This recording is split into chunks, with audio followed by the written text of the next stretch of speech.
sappiamo già, insomma ve lo dico per il primo appunto Natale Veloci, che viene da Lugo, ma parla di Forlì soprattutto, e con Natale ci conosciamo da una vita perché abbiamo fatto assieme Forum Rifiuti, Arcipelago Verde eccetera, e lavora con anche l'associazione che si chiama Ecoistituto di Faenza, siamo sempre nella Romagna, che ha seguito per esempio la presentazione di quella legge Rifiuti Zero che l'anno scorso, 2 anni fa ormai, ha raccolto un grandissimo consenso, anche se poi in Parlamento queste cose si arenano sistematicamente, però servono per fare anche cultura insieme con altri, non lui solo, ma insomma c'era Enzo Paolino, c'erano altre persone che hanno lavorato.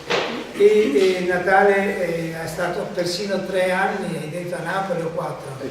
4 anni a Napoli per dare una mano alla questione dei rifiuti, lavorando come un matto, e poi forse se magari ci racconti 2 parole se vuoi alla fine di questa tua esperienza, che non ho mai letto da nessuna parte, che dovresti scriverla quell'esperienza lì, te l'ho già chiesto un'altra volta, perché la storia di Napoli dei rifiuti è una storia interessantissima, bisogna conoscerla, perché ci sono dei quartieri che fanno il 60-70% di raccolta differenziata e altri che lo fanno lì, cioè c'è una storia strana, insomma. Soprattutto ci sono molti comuni che fanno cose piccoli sparsi. Natale parla oggi di questa esperienza di Forlì e della uscita da Era, il motivo per cui le abbiamo chiesto di venire qua.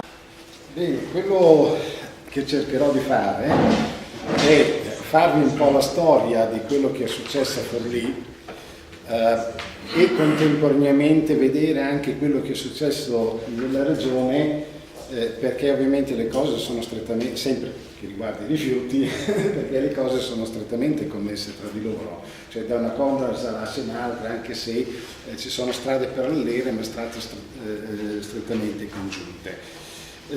Partiamo subito dall'inizio. L'inizio della storia di Forlì è all'inizio degli anni 2000, dove era sorta 2 grandi aziende, era da una parte, Iren dall'altra della regione, che puntavano dritto all'incenerimento. Nel 2006, io ho preso i dati del 2006, avrei dovuto prendere quelli di qualche anno prima, ma non cambiavano granché. C'era già nella regione una potenza di fuoco di incenerimento di 821.000 tonnellate in diversi inceneritori, e la proposta, voi vedete provincia per provincia, la proposta è quasi dappertutto, a parte poche eccezioni, di un potenziamento e quindi costruzione di nuovi inceneritori o potenziamento di quelli esistenti, per cui si doveva arrivare a circa 1,5 milioni di potenzialità di incenerimento, con un più 667.000. È ovvio che un po' di qua, un po' di là, in alcune zone sì, in alcune zone no, sono nati dei comitati contro l'inceneritore, e qualcuno ha funzionato, qualcuno no. Alcuni sono riusciti a bloccare il tutto, altri sono riusciti, Reggio Emilia è uno di quelli che è riuscito, come dire, non solo a non fare l'inceneritore nuovo, ma anche a chiudere quello vecchio. Da altre parti, come Forlì, c'è stata una lotta molto forte. Come vedete, quello che si è riusciti a fare non è tanto bloccare l'inceneritore nuovo, ma perlomeno chiudere quello vecchio. Ecco. Di fatto, di quei 667.000 tonnellate in più che dovevano esserci, diciamo un po' meno della metà, il 40% sono riusciti a farle, l'altro è stato bloccato. Fortunatamente ormai non si parla più di fare nuove linee, ma si comincia a parlare di chiudere quelle che ci sono. Anche perché se sono in verde Parma, Reggio Emilia e Modena? Dunque, Parma, lì è dove soprattutto ci sono state le maggiori lotte, Parma, Reggio Emilia, Modena e Forlì. da altre parti diciamo di meno. Ma c'è stato quel fatto che non sono riusciti poi a... Se non gliel'hanno fatta purtroppo, e però come dire, la provincia di Parma manda 40-50.000 tonnellate al posto delle 130.000 tonnellate. L'inceneritore di Parma funziona con i rifiuti delle altre province, questo è soprattutto. Ecco, guardiamo un attimo un po' la storia. Insomma, nel 2004 salta fuori la proposta Forlì del nuovo inceneritore da 120.000 tonnellate da aggiungere a quello esistente di 60.000 tonnellate. Nasce il comitato contro l'inceneritore, vengono chiamati diversi esperti, tra cui sicuramente è stato chiamato anche Gianni, oltre a Contò e tanti altri. Il comitato che maggiormente fa lotta contro l'inceneritore prende il nome di Clandestino. E assieme ad un'altra quindicina di associazioni, comprese anche associazioni di categorie intendo, quindi sia associazioni tipo WWF sia anche associazioni di categoria, raccoglie circa 20.000 firme contro l'inceneritore. Si apre un dibattito. Sono stato coinvolto anch'io per presentare uno studio che diceva che era inutile aprire un nuovo inceneritore, si poteva far continuare per un po' quello vecchio fino a che non si esauriva il rifiuto. Non c'è stato quasi niente da fare, nel senso che la regione e il comune, la regione ovviamente anche, la provincia e il comune hanno deciso di tirare dritto col nuovo inceneritore da 120.000 tonnellate, però almeno in compenso hanno detto quello vecchio però lo chiudiamo e non lo utilizziamo neanche nelle fasi provvisorie quando dobbiamo fare la manutenzione del nuovo. Sì, non è una grossa vittoria. Diciamo che nel 2006, 5, 6 questa è la decisione, nel 2005 la decisione, si cominciano subito perché erano pronti a costruire l'inceneritore, nel 2008 comincia a funzionare parzialmente, nel 2009 fa a regime. Questo non ha voluto dire che il comitato, il clandestino, chiudesse i battenti, anzi tutti gli anni ha continuato a fare diverse iniziative contro l'inceneritore, ma non solo contro l'inceneritore, per proporre l'alternativa all'inceneritore, vale a dire una raccolta differenziata spinta in modo che una volta che anche fosse entrato in funzione comunque il discorso era quello, almeno cerchiamo di affamarlo. All'epoca ovviamente gli inceneritori dovevano servire esclusivamente la provincia. Dopodiché però al momento però nel 2009, diciamo anche questo, succede anche un altro fatto. Il sindaco precedente, che era il primo mandato, aveva detto sì all'inceneritore. Ci sono le nuove elezioni comunali, decidono, caso strano, che normalmente non lo fanno quando un sindaco ha fatto un solo mandato di fare le primarie, si battono il sindaco che c'era e un altro candidato che si pronuncia contro l'inceneritore e per passare al porta a porta. Ovviamente l'inceneritore era già costruito, quindi l'aiuto differenziato andava lì, però il fatto comunque di cominciare ad avere una prospettiva diversa, e vince per 38-48 voti su 8.000,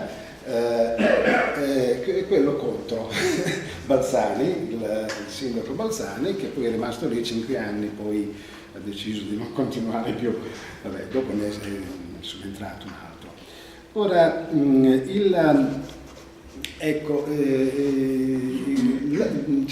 tutti questi ragionamenti ci hanno portato anche a dire Attenzione, non dobbiamo chiudersi semplicemente nella città di Forlì o nella provincia di Forlì, dobbiamo andare oltre.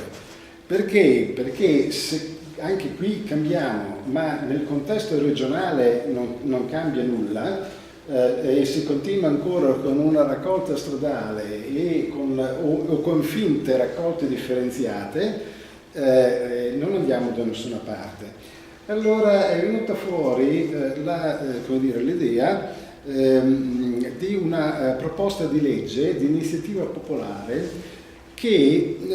per andare nella direzione di una chiusura progressiva degli inceneritori e della vera alternativa che era la raccolta porta a porta e via di seguito.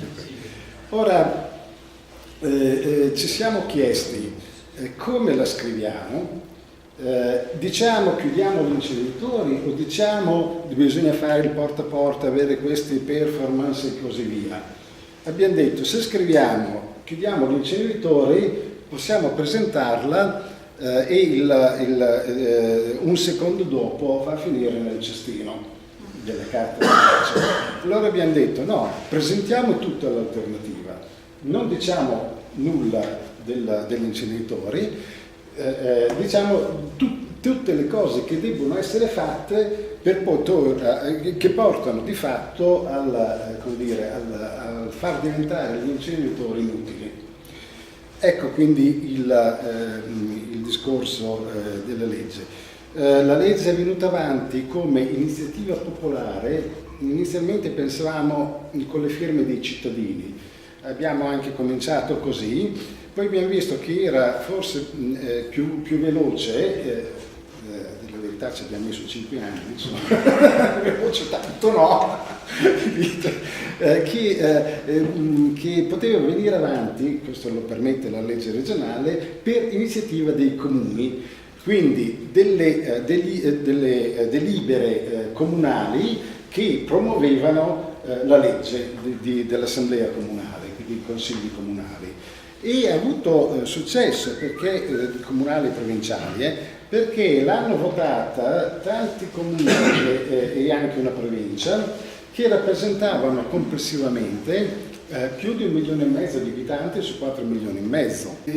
È chiaro che se una legge ti viene, una proposta di legge ti viene presentata da un gruppo di comuni che ti rappresentano più di un terzo della tua popolazione e del tuo elettorato, è più difficile dire la prendiamo e la mettiamo nel cestino.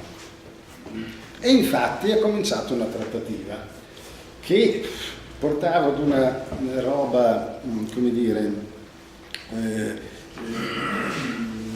molto al ribasso inizialmente, però ad un certo momento è caduta la giunta regionale e si sono fatte le nuove elezioni e tutti i candidati hanno detto no, portiamo avanti la legge, e questo ci ha aiutato un po'. E infatti la legge poi dopo è stata approvata nell'ottobre, diciamo 29 settembre, ma poi ottobre 2015, proposta di legge regionale sui rifiuti dell'economia circolare, ovviamente non col testo che avevamo presentato, sarebbe stato troppo bello, in tante parti falcidiato, ma abbiamo ritenuto che, anche se non era una legge rifiuti zero nel suo complesso, che comunque ci fossero gli elementi che ci aiutavano, come dire, a fare un gradino su cui appoggiare i piedi per fare il passo successivo.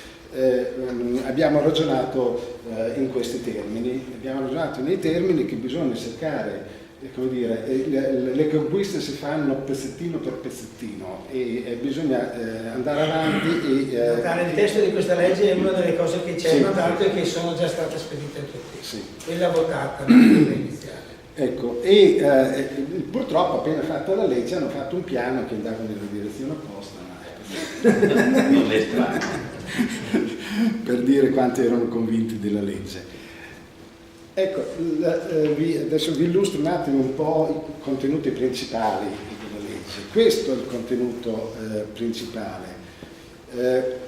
Il problema non è più quanto differenziare la raccolta differenziata, che tra l'altro è un mezzo non è un fine, quanto piuttosto il fatto di ridurre a zero gli sprechi e quindi di ridurre a zero quello che deve essere smaltito. Sostanzialmente riduce al massimo la produzione dei rifiuti e quel rifiuto che ti rimane lo mandi tutto, devi come dire, creare il percorso, perché ovviamente adesso siamo in una situazione, allora quello è l'obiettivo, crei il percorso per arrivare a riciclare tutti i rifiuti che ti rimangono dopo aver cercato di ridurli al più possibile. Quindi basta col criterio di efficienza della gestione dei rifiuti rese di raccolta differenziati. Il criterio deve essere un altro e infatti abbiamo messo come criterio conseguente a questo concetto la minimizzazione della produzione di rifiuti non inviati al riciclaggio.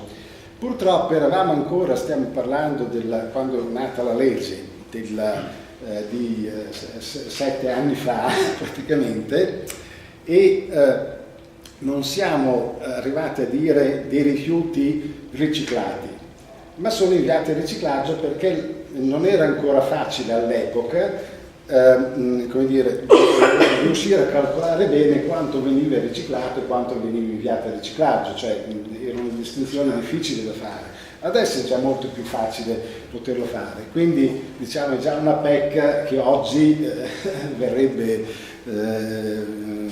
superata. Calcolare quanto va chili abitante, non percentuale, certo, quanto va chili abitante a smaltimento. Certo. Quello è da rendere verso zero, vale a dire, tanto per essere chiari, all'epoca i chili che andavano a smaltimento, dove per smaltimento noi abbiamo messo che non va a riciclaggio, perché se mettevamo che va a smaltimento, loro dicevano quello che va all'inceneritore non va a smaltimento ma va a recupero energetico, quindi abbiamo messo che non va a riciclaggio.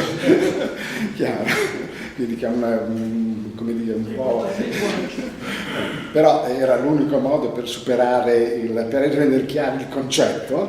Erano 300 kg a testa all'epoca. Adesso non è che siano moltissimi di meno, però insomma sono scesi a 250. Per cui il comune che ti fa 50 kg che vanno a smaltimento, come dire, è più bravo rispetto al comune che ti fa invece 100, 200, 300 kg a smaltimento, 500 kg come alcuni comuni fanno. Quindi questo è il concetto che noi volevamo mettere in sostituzione della resa di raccolta differenziata, ma metterle spiego anche il perché. Da noi ci sono delle cose un po' strane. La percentuale di raccolta differenziata da dove salta fuori? Ecco, ci sono rifiuti di tipo industriale che gli industriali mandano a riciclaggio. Dopodiché prendono la documentazione, la portano come dire, all'ente e questi diventano, da rifiuti speciali diventano rifiuti urbani e vanno ad innalzare la raccolta differenziata. Faccio due esempi. Rocca San Cassiano, voi guardate in sgravio tariffa, questi 252 kg sono alluminio. Non sono le lattine della Coca-Cola, altrimenti uno fa tutti i giorni il bagno nella Coca-Cola per poter produrre 250 kg a testa. Sono gli sfridi di lavorazione di un'industria che fa infissi di alluminio e che sono i tipici rifiuti speciali. Rifiuti che ovviamente il produttore mica le butta in discarico di incenerimento perché gli danno 2.000 euro a tonnellata se li manda a riciclaggio. Allora li porta a riciclaggio, prende 2.000 euro, poi porta la documentazione e gli danno altri 20 euro a tonnellata che pagano tutti gli altri utenti nella bolletta dei rifiuti. Questo è. Oppure la provincia di Reggio Emilia produce 180 kg a testa di verde, vanno a raccogliere l'erba nei campi per far tanta raccolta differenziata, cioè, capito? Cioè, le percentuali di raccolta differenziata diventano, si alzano perché si moltiplichi il rifiuto, non perché si divide bene. Così pure gli ingombranti. Ci sono, diciamo che di ingombranti ne produciamo, sono 10-15 kg a testa, a dir tanto. Certi comuni hanno 100-200 kg e qua ingombranti 183 kg di ingombranti. Ma quelli cosa sono? Sono rifiuti, i rifiuti industriali non separati, quindi rifiuti indifferenziati a tutti gli effetti, che vengono raccolti e in modo truffaldino chiamati ingombranti, con cambio di codice, quindi come dire, roba da galera, tanto per essere chiari, cose che fanno tranquillamente da noi. Allora, la raccolta differenziata, io avevo detto, basta con questa roba qui, ecco, calcoliamo quanti chili a testa vanno a smaltimento, in discarica, incineratore, trattamento meccanico-biologico. I comuni che fanno meglio, allora, sono quelli che gestiscono meglio, ecco, in questo caso, come vedete, nominale 61% di raccolta differenziata, effettiva 21%, c'è una bella differenza. Ma no, scusa, sì. ma allora, quello degli ingombranti è praticamente una truffa, insomma. Sì. Ma quello dell'alluminio ha sbagliato, cioè dovrebbe andare su un altro circuito, no? Cioè il circuito dei rifiuti speciali. Sì, però voi guardate l'articolo 238 del codice ambientale, ecco, dove dice che se qualcuno porta i suoi del materiale differenziato ad impianti di riciclaggio e si fa fare la ricevuta, gli si può dare uno sgravio d'imposta. Previsto nei piani finanziari dei gestori. Sì, secondo me all'inizio era stato fatto non per le industrie, era stato fatto se la Caritas raccoglie cose differenziate era stato fatto probabilmente più per una roba e dimostra di averla raccolta al di fuori del gestore, allora riceve 20 euro tonnellata. Allora, scusate, mi sono fermato troppo forse su questo. Allora, quindi l'obiettivo principale della legge era passare sostanzialmente entro il 2020 da 300 kg a 150 kg di abitanti da smaltire. Non è un obiettivo particolarmente, voi ci siete abbondantemente sotto qui in Veneto, però noi non volevamo tanto mettere un obiettivo particolarmente performante quanto piuttosto mettere l'obiettivo, era più importante del numerino. Poi riduzione del 20-25%, 73% come criteri secondari, insomma, come obiettivi secondari. Attenzione, però mettere il criterio non è sufficiente. Allora abbiamo detto, facciamo un premio per i comuni, che poi va in bolletta, per i comuni che fanno bene e che quindi riducono al massimo i rifiuti che vanno a smaltimento, o meglio, che non vanno a riciclaggio. In che modo? Creiamo un fondo, gli diamo delle entrate certe e creiamo un meccanismo automatico che premia quei comuni. Il fondo, cioè per creare il fondo, per avere entrate certe, abbiamo detto allora tutti i rifiuti che non vanno a riciclaggio e che quindi che vanno a discarica, incenerimento, trattamento meccanico e biologico, gli alziamo del 5-15% il costo. Quella fetta lì va nel fondo che serve a premiare i comuni. Attenzione, di fatto è come se fosse una tassa. Ovviamente non è la dicitura non è tassa perché la regione non può mettere le tasse, ma c'era già un meccanismo a favore dei terremotati che faceva esattamente la stessa cosa, solo che i soldi andavano ai terremotati, allora abbiamo detto prendiamo lo stesso meccanismo e lo facciamo per incentivare questo. Quindi siamo riusciti a mettere una tassa piccola anche sull'incenerimento. Ma attenzione, una tassa che pagano di più quelli che producono di più, ovviamente, rifiuti a smaltimento. metà del fondo va per premiare i comuni bravi, metà del fondo va per aiutare i comuni che vogliono cambiare e che quindi vogliono diventare bravi. Ecco.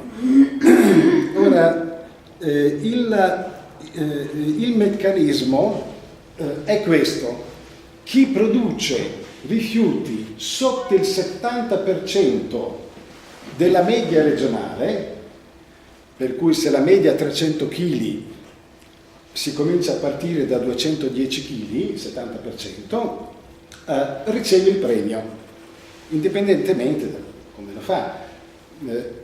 Attenzione, ma se fa 200 kg prende un premio piccolissimo. Se invece di 100 kg a testa ne fa 50, il premio diventa consistente. E infatti Medolla, il meccanismo è per abitanti equivalenti e non per abitanti, perché altrimenti, non so, i comuni della costa non ci arriverebbero mai, i comuni turistici. Diciamo che c'è un meccanismo che trasforma che trasforma il turismo, le aziende, gli universitari e le seconde case in abitanti equivalenti. Grosso modo il 60% sono abitanti mediamente in regione, sono abitanti residenti e un 40% abitanti equivalenti trasformati da questi. Allora Medolla cosa fa? Paga anche Medolla per quei 58 kg che vedete lassù, paga qualche cosa 0,35 euro ad abitante, perché anche loro producono un po' di rifiuti differenziati, però prende 19,76 euro, questa qui è la prima applicazione che c'è stata, ad abitante di premio, per cui se il costo era di 120, di fatto loro hanno, scusate, prende 20 euro, che questo meno questo da questo qui, se il costo era di 120 euro è diventato di 100 euro ad abitante, quindi un 20% in meno, non è poi da buttare via.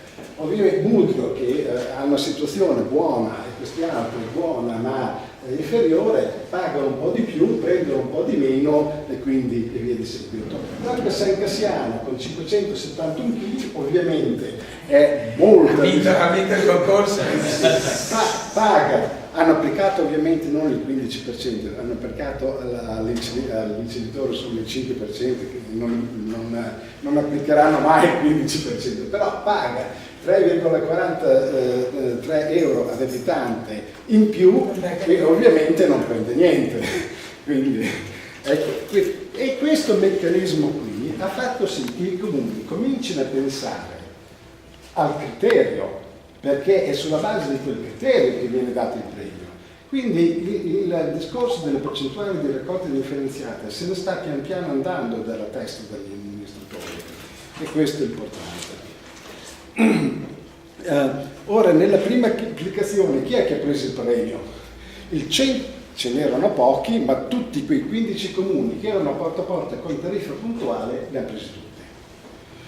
L'hanno preso una buona fetta, il 71% di quelli che erano porta a porta, anche qualcuno, erano 24 su 20 di quelli che avevano raccolta stradale con calotta, qualcuno che con raccolta mista. Adesso raccolta mista è sostanzialmente una raccolta di passaggio tra stradale e porta a porta, ecco, diciamo. Poi stradale 3 su 102, il 30% senza umido nessuno, chi non raccoglie umido. Quindi come vedete rispecchia sostanzialmente. Non abbiamo detto possono prendere solo quelle porta a porta, abbiamo detto lo prendono quelli che raggiungono i risultati indipendentemente. Fermo restando una cosa però, che abbiamo messo il criterio cioè il sistema porta a porta comunque come punto di riferimento per gli obiettivi da raggiungere. Quindi abbiamo detto bisogna sostanzialmente si favorisce il porta a porta o i sistemi che portano allo stesso risultato. Ora gli altri strumenti, veniamo in fretta, della legge cosa sono? Primo, l'obbligo della tariffazione puntuale entro il 2020, ci siamo quasi ormai. Sostegno alla trasformazione del porta a porta, sempre con quell'altro 50% del coso. Purtroppo finanziano anche la calotta. Invece di guardare se portano gli stessi risultati, lo finanziano per l'innovazione, che è una cosa. Noi abbiamo messo nella legge i centri, i finanziamenti per i centri comunali del riuso, cioè sostanzialmente ogni comune deve promuovere un centro del riuso, o se sono piccoli comuni magari, come dire, un centro unico, purché siano vicini, purché sia compatibile. Poi collegato all'ecocentro o separato?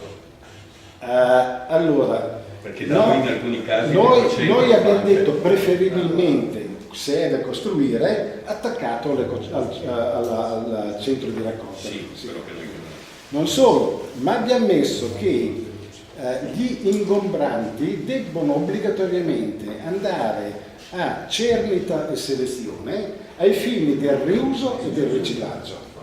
poi è bene che siano collegati. Sì, esatto. Cioè il concetto di dire quello che va all'ecocentro, ecco, se si fa una cernita, Certo. poi noi li abbiamo collegati in particolare gli ingombranti, ma No, essere qualsiasi altra cosa, viene preso, cessa di essere rifiuto e viene mandato al coso, perché la cernita è un'operazione sufficiente per per togliere dalla classificazione dei rifiuti in qualche cosa che può essere e quindi può passare di Vale là. anche per elettrodomestici, elettronici. Certo. Ecco, il sostegno ai progetti comunali del riuso, abbiamo inserito il compostaggio di comunità, di cui allora non se ne parlava, non ne parlava ancora nessuno, o comunque ne parlavano in pochi. Sviluppo dell'impiantistica, della selezione del rifiuto e anche del rifiuto residuale. Mi spiego, soprattutto quando ci sono ancora 200 kg, 150 kg di rifiuto residuale, dentro quei 150 kg c'è ancora un mucchio di roba.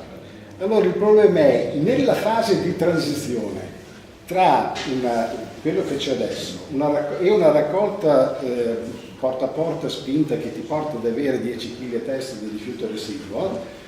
Dato che passerà un po' di tempo, che facciamo di quel rifiuto? Lo mediamo di scarico e incenerimento? No, mandiamolo agli impianti di selezione in modo che si possa ricavare quel 30-35% di materiale che può essere riciclato.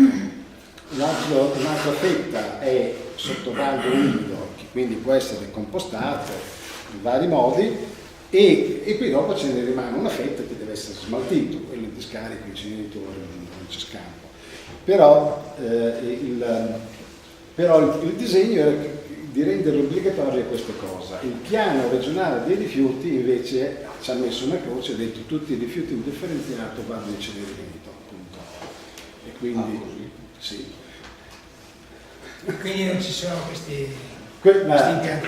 No, questi impianti, cioè, o meglio, ce ne sono, perché l'impianto Acro, tra l'altro puriera di Bologna, che è a fianco dell'inceneritore, fa selezione meccanica. È come dire, già pronto per fare anche questo tipo di lavoro, ma utilizzano solo per le funzionale all'inceneritore. Sì, no, perché gli impianti di ultima tecnologia che puliscono le frazioni differenziate della plastica, le carte, eccetera, possono tranquillamente fare anche la separazione del rifiuto indifferenziato.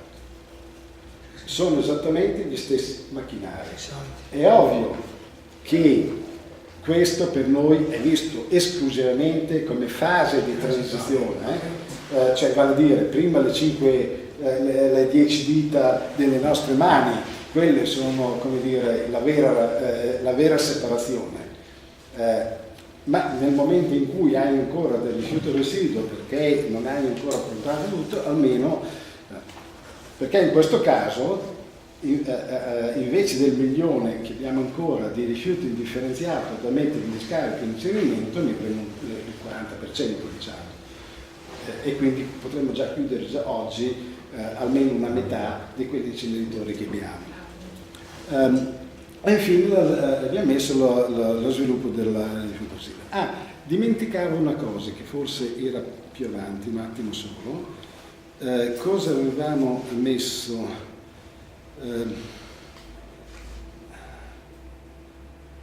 Ecco, sì, questo, attenzione.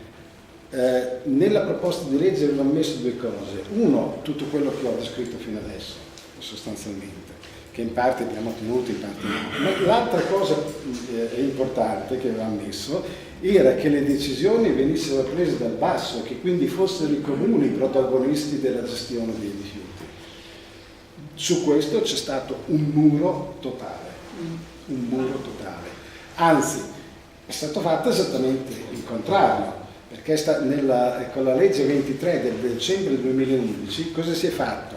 Al posto degli ATO provinciali è stato fatto un unico grande atone regionale e le decisioni sono prese dal lato unico regionale per tutti i 337 comuni della regione. Poi ci sono i consigli locali di tipo provinciale a cui il lato regionale deve chiedere il parere, che però è un parere consultivo. Per cui immaginate, ci sono i comuni, poi ci sono le unioni dei comuni, dentro il bacino provinciale possono andarci anche i comuni, ma molto spesso ci vanno i rappresentanti delle unioni dei comuni. Dopodiché il rappresentante del consiglio locale va nel lato regionale. Voi capite che con questi 4 passaggi che cosa decide il comune? Neanche quello di Bologna riesce a decidere, no, quello di Bologna forse riesce a decidere qualcosa, ma già quelli provinciali, ma già Forlì ha fatto una fatica enorme ad arrivare alla cosa. Su quello diciamo c'è stato un muro. L'hanno usato per spingere, sono consigli di bacino provinciali, l'hanno usato, li hanno fatti un po' su misura per le municipalizzate e per Veritas, che a un certo punto volevano far passare un inceneritore, hanno usato questo sistema e quasi gli riusciva, perché poi appunto bisogna capire come funziona un meccanismo a più livelli, quindi i sindaci magari questa cosa non... Sì, no, ma per confermarla che anche in c'è lo stesso problema che abbiamo avuto. Ormai è inutile fare dei grandi ATO. Gli atti provinciali servivano per che cosa? Perché alcuni tipi di impiantistica utilizzati finora, discariche, inceneritori in particolare, o trattamento meccanico e biologico, avevano un significato non del singolo comune, ma in un'area abbastanza vasta. Ma quando il rifiuto indifferenziato ti diventa 20 kg a testa, Cosa parliamo? Non so. cioè, capisci che tutto il ragionamento cade. Quello che servono sono degli impianti di riciclaggio, ma attenzione, gli impianti di riciclaggio, stiamo parlando di materie seconde che vanno ai processi produttivi, quindi può essere pubblico, può essere privato, insomma, l'importante è che sia fatta la raccolta e sia gestito quello che non può, bene, quello che non può essere riciclato e che deve essere quasi zero, o perlomeno verso zero. Il ragionamento è questo. Scusate, quindi ecco, allora ritorniamo alla nostra storia di Forlì. Quindi ecco, voi capite che la questione della legge si intrecciava strettamente con la storia di Forlì, perché serviva, come dire, lotta a medio e lungo periodo per poi chiudere anche quello di Forlì. Il comune nel 2010 il nuovo sindaco sostanzialmente dice vabbè, facciamo il porta a porta, e il problema è fa un errore. La prima cosa che voleva fare era diciamo al gestore di fare il piano per fare il porta a porta. Allora gli ha detto guarda che se fai così, allora ha detto vabbè, allora facciamo fare un piano di massima e poi dopo il gestore fa il piano esecutivo.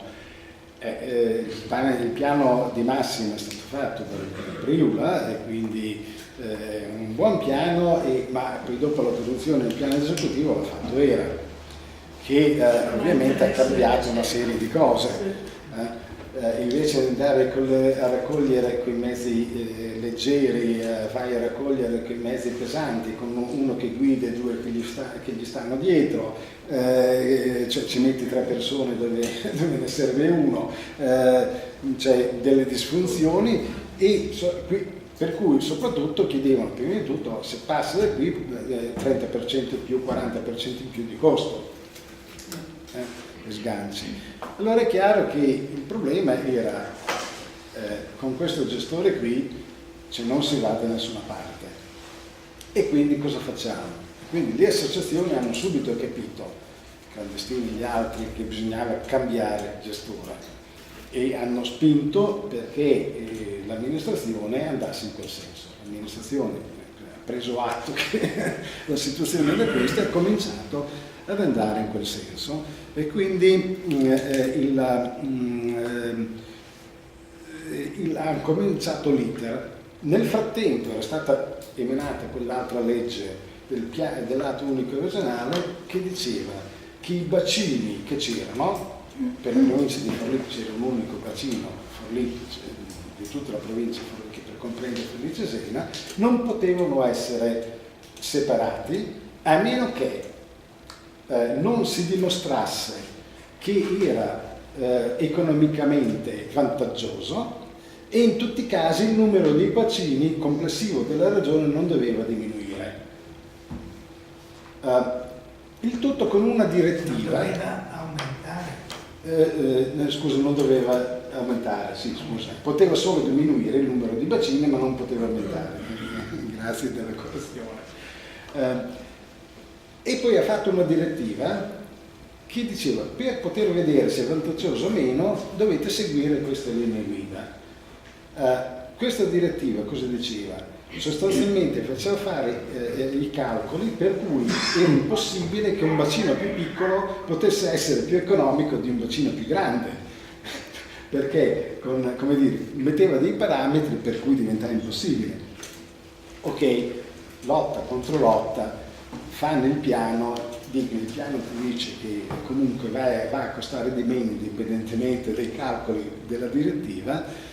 Atersir, che è l'agenzia unica regionale, alla fine ti dice ok, va bene, facciamola passare, anche perché il bacino di Cesena, Forlì Cesena, due comprensori diversi, due unioni diversi, non diventa un bacino in più, dividiamo Forlì Cesena, Cesena va a Corrovenne, Forlì va per conto suo, e quindi il numero di bacini complessivi rimane così.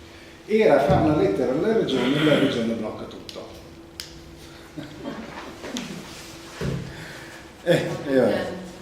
E quindi siamo arrivati a questo punto e passiamo allora ad una fase successiva, che i comuni del Forlivese si riuniscono di nuovo del bacino e votano di nuovo la stessa cosa a maggioranza. Questo cosa voleva dire? Che o l'intero bacino andava in house oppure si divideva Cesena da Forlì.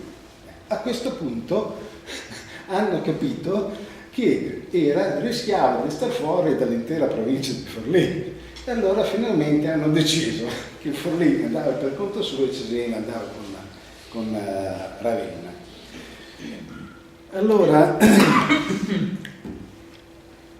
Atersir ovviamente fa un mucchio di storie, fa rifare i piani, perché mentre quando presenta un piano passa automaticamente, qui in questo caso hanno fatto le pulci dappertutto, alla fine però il piano passa, e quindi alla fine Atersir decide, va bene, ok, separiamo i due bacini, Forlì fa bacino per conto suo.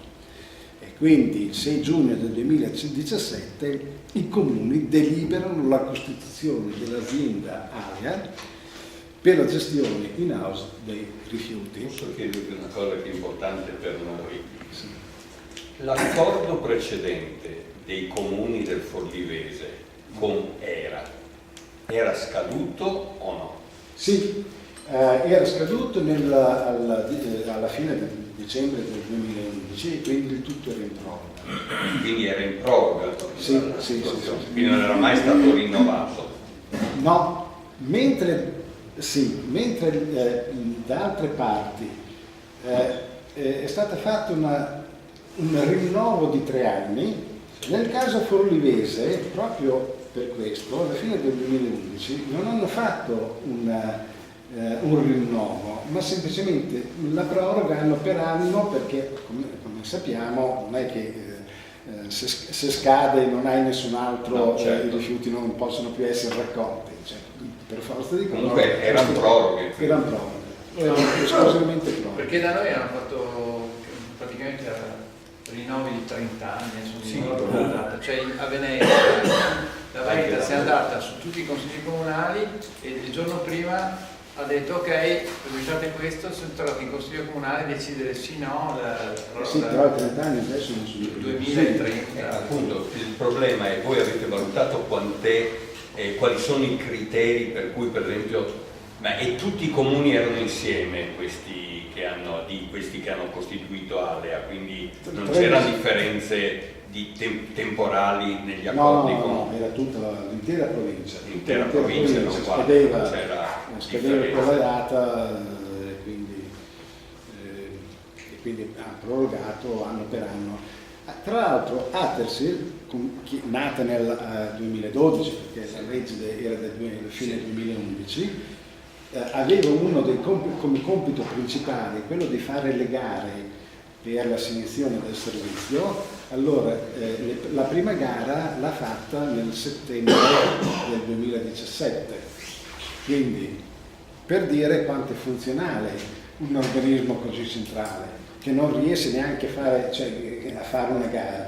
Quindi di fatto le proroghe erano automatiche, perché se fino al 2017 non era... Sì, cioè perché 12, 13, 14, 15, 16, 17, poi ovviamente passa anche il 18, sono 7 anni di proroga automatica. E nei nostri comuni dove non c'è stata questa proroga tecnica, perché il nostro comune l'abbiamo contrastata e siamo arrivati a una proroga tecnica, ma in funzione della costruzione degli enti di bacino, il consorzio di bacino.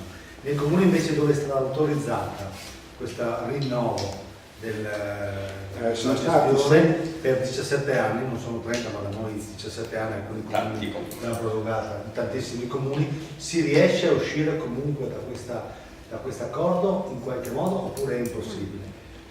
Perché noi abbiamo una situazione un po' diversa. Allora, e da noi è quasi impossibile, perché col lato unico regionale che ha preso atto dei bacini che c'erano precedentemente, che erano sostanzialmente bacini in genere provinciali, più qualche bacino perché c'era qualche gestore diverso, quindi ha preso atto che c'erano dei gestori diversi, quindi sono rimasti i bacini precedenti, salvo alcuni che sono stati unificati. Lì la decisione alla fine viene presa esclusivamente dal lato unico regionale, che può decidere in conformità con le volontà espresse dal bacino, dal consiglio locale o dei sindaci, ma anche in difformità a questo, come è successo più di una volta. È Atersil regionale che fa i PEF dei comuni. Non sono i comuni che fanno i PEF, è Atersil che fa i PEF. E i comuni possono dire di sì o di no, no, anzi non possono dire di sì, no, possono dire solo di sì, tant'è vero che ci sono state anche cause promosse da alcuni comuni verso Atersil. La legge nazionale non dice che sono i comuni titolari Lo dice anche la Costituzione, se per questo. Sta di fatto e loro dicono ma sono i comuni, perché Atersil è un organismo dei comuni. Vabbè, non è la stessa cosa. Cioè, voi capite che è una pura finta il fatto che siano i comuni a decidere. Anzi, non decidono. Sì. Quindi il 13 settembre, quindi in giugno viene costituita Alea. In settembre il Atersir decide di dare il servizio d'aria, perché non lo decidono i comuni, lo decide l'organismo centrale, e infine il 1 gennaio del 2018 Alea era. E quindi, che cos'è Alea? Ecco, non è un'azienda speciale, è una SPA di secondo livello, vale a dire Alea è una SPA pubblica, totalmente pubblica, controllata da un'altra società, la Livia Tellus Holding, che ha una società di tipo patrimoniale, dove sono confluiti i patrimoni dei 13 comuni, patrimoni che vuol dire immobili, neanche azioni e roba del genere, comprese le azioni di Era, tanto per intenderci. E quindi Livia Tellus controlla totalmente Alea, è l'unico proprietario di Alea. Perché c'è bisogno di questo doppio Perché? Perché ovviamente Alea ha bisogno di 30 milioni come dire, per poter partire, 30 milioni di euro per poter partire. La Livia Tellus, che ha 105 milioni nominali di patrimonio, stimati però in 250 milioni, ha le spalle solide da un punto di vista patrimoniale per poter dire io garantisco io per Alea, perché ha il patrimonio dietro. E questo è il problema. Da altre parti non gliel'hanno fatta perché non avevano fatto questo percorso. Parma voleva fare questo percorso ma non gliel'ha fatta per questa ragione. Quindi Parma potrebbe adesso fare la stessa cosa o hanno già autorizzato? Sono già dentro il verone unico. Non ce la fanno. A meno che io martedì presenterò una segnalazione al garante della concorrenza, all'ANAC e alla Commissione europea, per dire che le 3 gare che finora sono state emanate, che la provincia di Parma, la provincia di Piacenza e il bacino Ravenna-Cesena, sono 3 gare illegittime. In contrasto con la normativa comunitaria sì, sulla appalti. Ecco, per 2 ragioni, anzi per 3 ragioni. Primo, la durata di 15 anni. Il codice degli appalti dice che le durate devono essere di 5 anni, se devono essere superiori lo motivi, e possono essere superiori se gli investimenti devono essere ammortizzati in più di 5 anni. Attenzione, a una gara per la raccolta e quindi gli ammortamenti sono per i mezzi e le attrezzature e non si giustificano 15 anni con mezzi e attrezzature. Seconda cosa, le direttive europee e il codice degli appalti, articolo 30, 51 e 164, dicono che devono essere fatti in modo che possano partecipare le micro, piccole e medie imprese. Microimpresa è quella fino a 2 milioni di fatturato, piccola fino a 10 milioni, media fino a 50. La base d'asta, per esempio, per Ravenna-Cesena è di 1,2 miliardi e bisogna avere un fatturato di 200 milioni nei 3 anni precedenti. Se un'azienda partecipi in atto, anche in posizione secondaria, deve avere un fatturato minimo di 20 milioni in 3 anni. E quindi le micro e piccole sono già scartate. Momento, fatturato nel settore specifico, non fatturato complessivo. Il fatturato sui rifiuti, proprio nella cosa. Un bando di concessione del servizio e non una gara d'appalto, e a nostro avviso, per come è strutturata la cosa, sarebbe un appalto e non una concessione. Perché per le concessioni bisogna che il rischio sia a carico del gestore, ma in questo caso la tariffazione non è automaticamente a carico del gestore, ma può rimanere a carico dei comuni e quindi il rischio non c'è. E quindi deve essere una gara d'appalto, quindi si configura come gara d'appalto. Comunque, quindi diciamo, sono tutte cose giuridiche. Noi facciamo la segnalazione, speriamo che intervenga. Già un'altra volta il garante della concorrenza è intervenuto per una roba del genere, anche se era per una modifica di legge, gli ho detto non è competenza mia, però segnalato e già qualche risultato l'abbiamo avuto. Questa volta però è compito suo, il garante della concorrenza è compito suo entrare nel merito, quindi martedì mandiamo la segnalazione. Queste che vi faccio vedere non sono slide mie, sono slide che Paolo Contò ha fatto per la popolazione del Forlivese per far vedere che cos'era Alea, insomma. Quindi io ci sono alcune slide che ci interessano, altre che andiamo in fretta perché è inutile che vi stia a parlare di che cos'è il portaporta.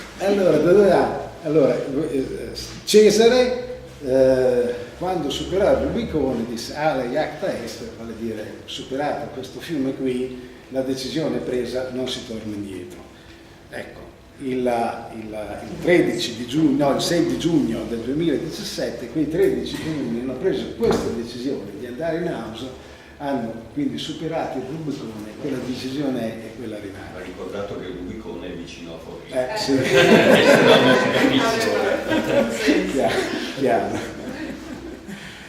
Ecco, poi qui è la presentazione di Contò, dice un po' che cosa è, ma al di là di questo, il discorso è questo: qual è la differenza di gestione fra ERA ed Alea? L'impostazione è diversa. Ora vi dico questo: ERA non va al massimo va a parlare con i comuni quando i comuni glielo chiedono e in tutti i casi non dà neanche tutte le informazioni, ma nella sua gestione interna è previsto che gli operatori non possano parlare, non possano avere nessun rapporto con gli utenti. Se un utente va da chi raccoglie i rifiuti, gli chiede qualche cosa, loro non possono rispondere, debbono al massimo dire rivolgetevi all'azienda.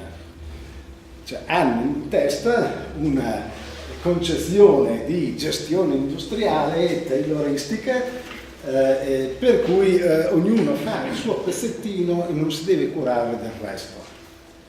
Ecco, qui la nuova concezione è una concezione diversa, dove ognuno sia al suo ruolo, ma attenzione, debbono essere tutti vasi comunicanti, per cui l'operatore deve essere uno che prima viene formato bene in modo che poi possa interloquire con la popolazione, e se c'è un problema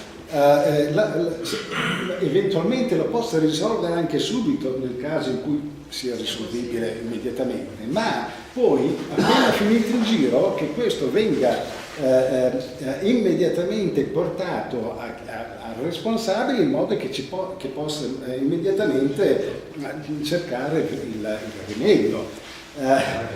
Sarebbe ovvia questa cosa. Certo che è una cosa ovvia, ma per ERA è una cosa che non si deve fare. Ecco, allora, voi capite, è una responsabilità condivisa della gestione, per cui gli operatori sono responsabilizzati e quindi c'è un rapporto di direzione operatori e utenti in continuo. Tutte le fasi di trasformazione vengono fatte attraverso un'assemblea e partecipazione con la popolazione, in modo che le trasformazioni vengano condivise, vengono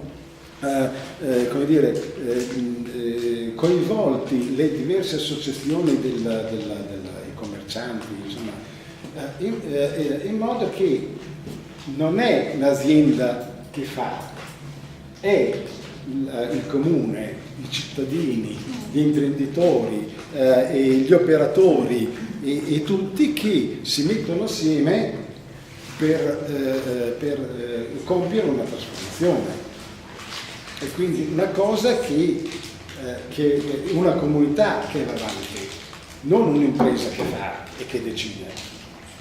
Quindi la concezione deve essere, al di là di tutte queste cose qui, è questo il concetto principale, la differenza sostanziale fra la gestione precedente e quella che sta venendo fuori.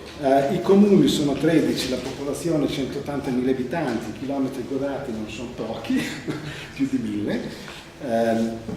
E quindi ovviamente lì dentro c'è il comune di Forlì che da solo fa 120.000 abitanti e quindi è 2/3 della popolazione, e è stato fatto anche un accordo di cooperazione fra l'Unione dei Comuni Forlivesi, questi 13 comuni, e il Consorzio Priula, per la condivisione dei valori, per una reciproca collaborazione e sostegno, per uno scambio di esperienze per fare rete, perché ci sia un aiuto reciproco.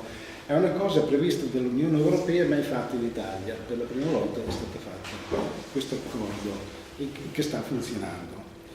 Anche perché sostanzialmente tutta l'amministrazione delle cose è stata data con Torino. Visto che l'esperienza è andata bene là, andiamo avanti così. Questo qui ovviamente è il progetto per dire noi dobbiamo ridurre al massimo i rifiuti e man mano ridurre quello che non viene riciclato, riciclare tutto il resto. Questi sostanzialmente gli obiettivi a brevissimo termine, diciamo che per il 2019 il 74% di raccolta differenziata, meno 22%, e più che dimezzare il rifiuto residuo, con l'introduzione del porta a porta, con l'introduzione della tariffa puntuale. Ovviamente si danno i vari bidoncini. Ecco, per il momento rimane stradale solo il vetro. L'amministrazione ha voluto così, penso che poi fra qualche anno cambierà anche quello, ci vorrà poco. Ecco, la differenza col Priolo è che il vetro, poi ve lo raccontò, viene raccolto assieme a plastica e lattine, ecco, qui invece è separato, plastica e lattine per conto loro, porta a porta, il vetro invece rimane a campana. Ci sono soluzioni differenziate, come voi sapete, col porta a porta è sufficientemente elastico come tipo di sistema da potersi adattare alle diverse singole situazioni, alle diverse situazioni, anche di tipo puntuale, per cui problema, soluzione puntuale. Ecco, queste qui sono ovviamente le frequenze diversificate a secondo. Attenzione! Si voleva fare meno frequenze, Ater sarà costretto a fare frequenze maggiori. Allora si parte così e poi nell'arco di 2 anni si cambia. L'importante è partire, altrimenti non ti facevano partire. Perché il secco può essere ridotto. Sì, no. E l'umido varia da estate a inverno, perché c'è completamente diversa la situazione. Mentre lì non c'è differenziamento tra estate e inverno. Sì. No, ma come dire, si è dovuto partire così, altrimenti non ti facevano partire. Ok, quindi è chiaro che nel primo anno, nei primi 2 anni, devi per forza in qualche modo seguire quelle prescrizioni che Ater ti ha dato. E dopo si vede, penso che col tempo vedono come funziona. Sì, ma c'è già un'altra azienda da noi che ha cominciato a fare la tariffa puntuale anche sull'umido e sul verde, oltre che sull'indifferenziato. È chiaro che la strada l'ha aperta uno dopo. Noi il secco è 2 volte al mese, non 2 volte alla settimana. Ma il secco è una quantità enorme. Lì ogni 2 settimane. Sì, il progetto base era questo. Sì. Poi il centro storico ovviamente lo fai le frequenze. Un po' in più, ma insomma. Hanno costretto a fare 2 volte alla settimana è un'enormità per il secco. Sì, no. Proprio vero che ci Fanno presto a ridurre. E poi ci sono queste altre cose, ovviamente la tariffa puntuale, è inutile che vi parli della tariffa puntuale, anche da noi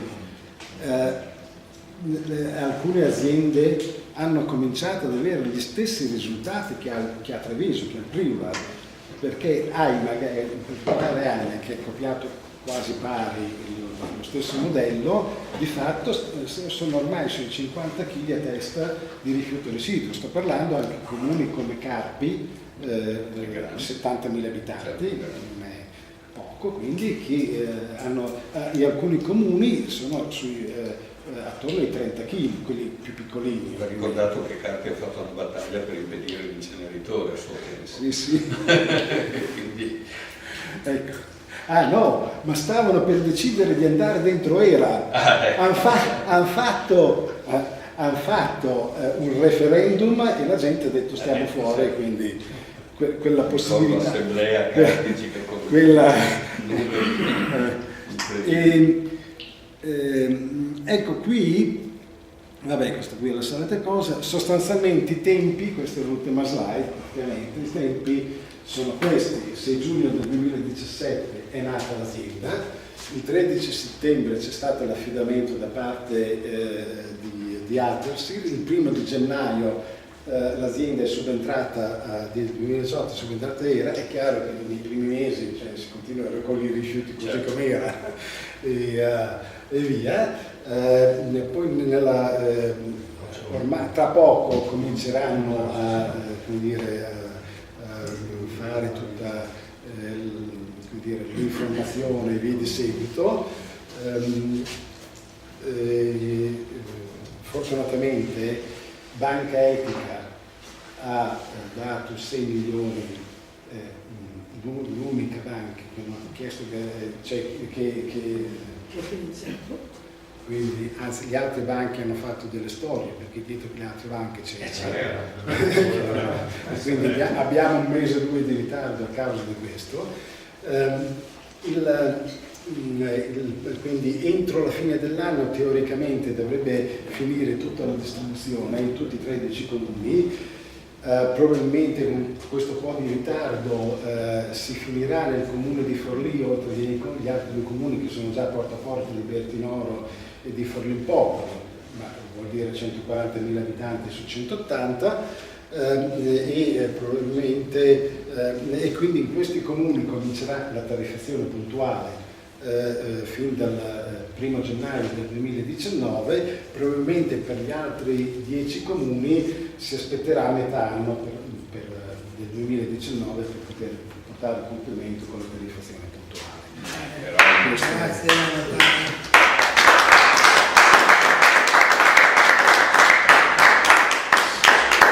Grazie.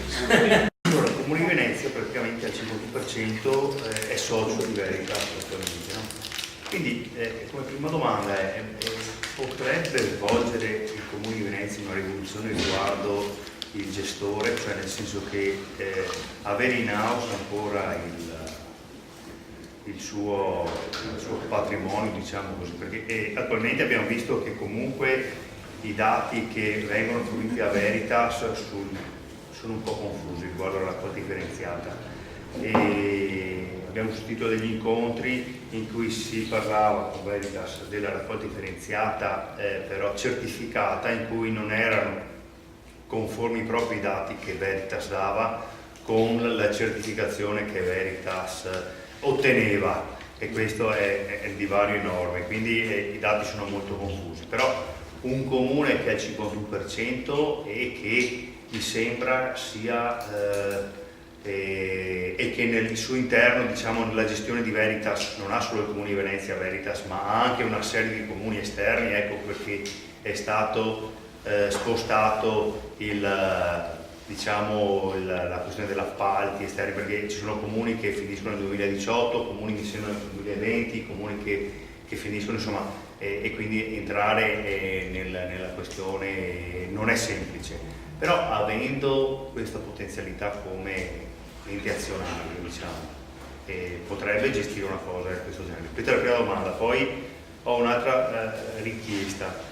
Voi come avete gestito la questione in merito al riuso e il rapporto con i commercianti, diciamo, ecco, perché il rapporto con i commercianti, cioè tutte quante le aziende che erano virtuose nel senso del riuso, molte volte non sono penalizzate ugualmente, cioè io faccio riferimento per esempio a vari negozi del riuso che ci sono nel nostro territorio, e comunque le tariffe ambientali sono praticamente paragonate come un'attività normale, mentre in realtà loro effettivamente procurano meno rifiuti. Poi faccio riferimento per esempio alla situazione di Venezia, che è un po' particolare, ma insomma neanche tanto, nel senso che il commercio secondo me è una chiave di svolta, no? Parliamo a Venezia, dove i commercianti devono affittare dei locali per mettere, siccome c'è una raccolta differenziata in certe zone, per mettere i rifiuti che non usano, perché comunque la raccolta passa un tot di volte alla settimana, quindi devono pagare anche i suoi locali, è molto difficile gestire tutta una situazione. E poi volevo capire che rapporto avete eventualmente, o che se il rapporto si è creato eventualmente con le associazioni che promuovono il riuso e che magari lo mettono in atto a livello tariffario più che altro, perché l'incentivo secondo me è sempre sulla questione tariffaria. Allora, io ti dico subito che buona parte di queste risposte non te le so dare, te le sa dare Contò, che viene la prossima settimana. Ecco, va bene. Perché Va bene anche il suo pensiero, ecco. Sì, no, alcune cose, come dire, io so, altre le sa meglio lui. Chiaro, Contò viene a parlare di Contarina. Però lì si può chiedere cosa. Cioè, perché in questo momento non è il caso che vada in giro come area, in questo momento, che è ancora un momento abbastanza delicato. L'abbiamo chiamato per quello. Dopodiché fategli le domande.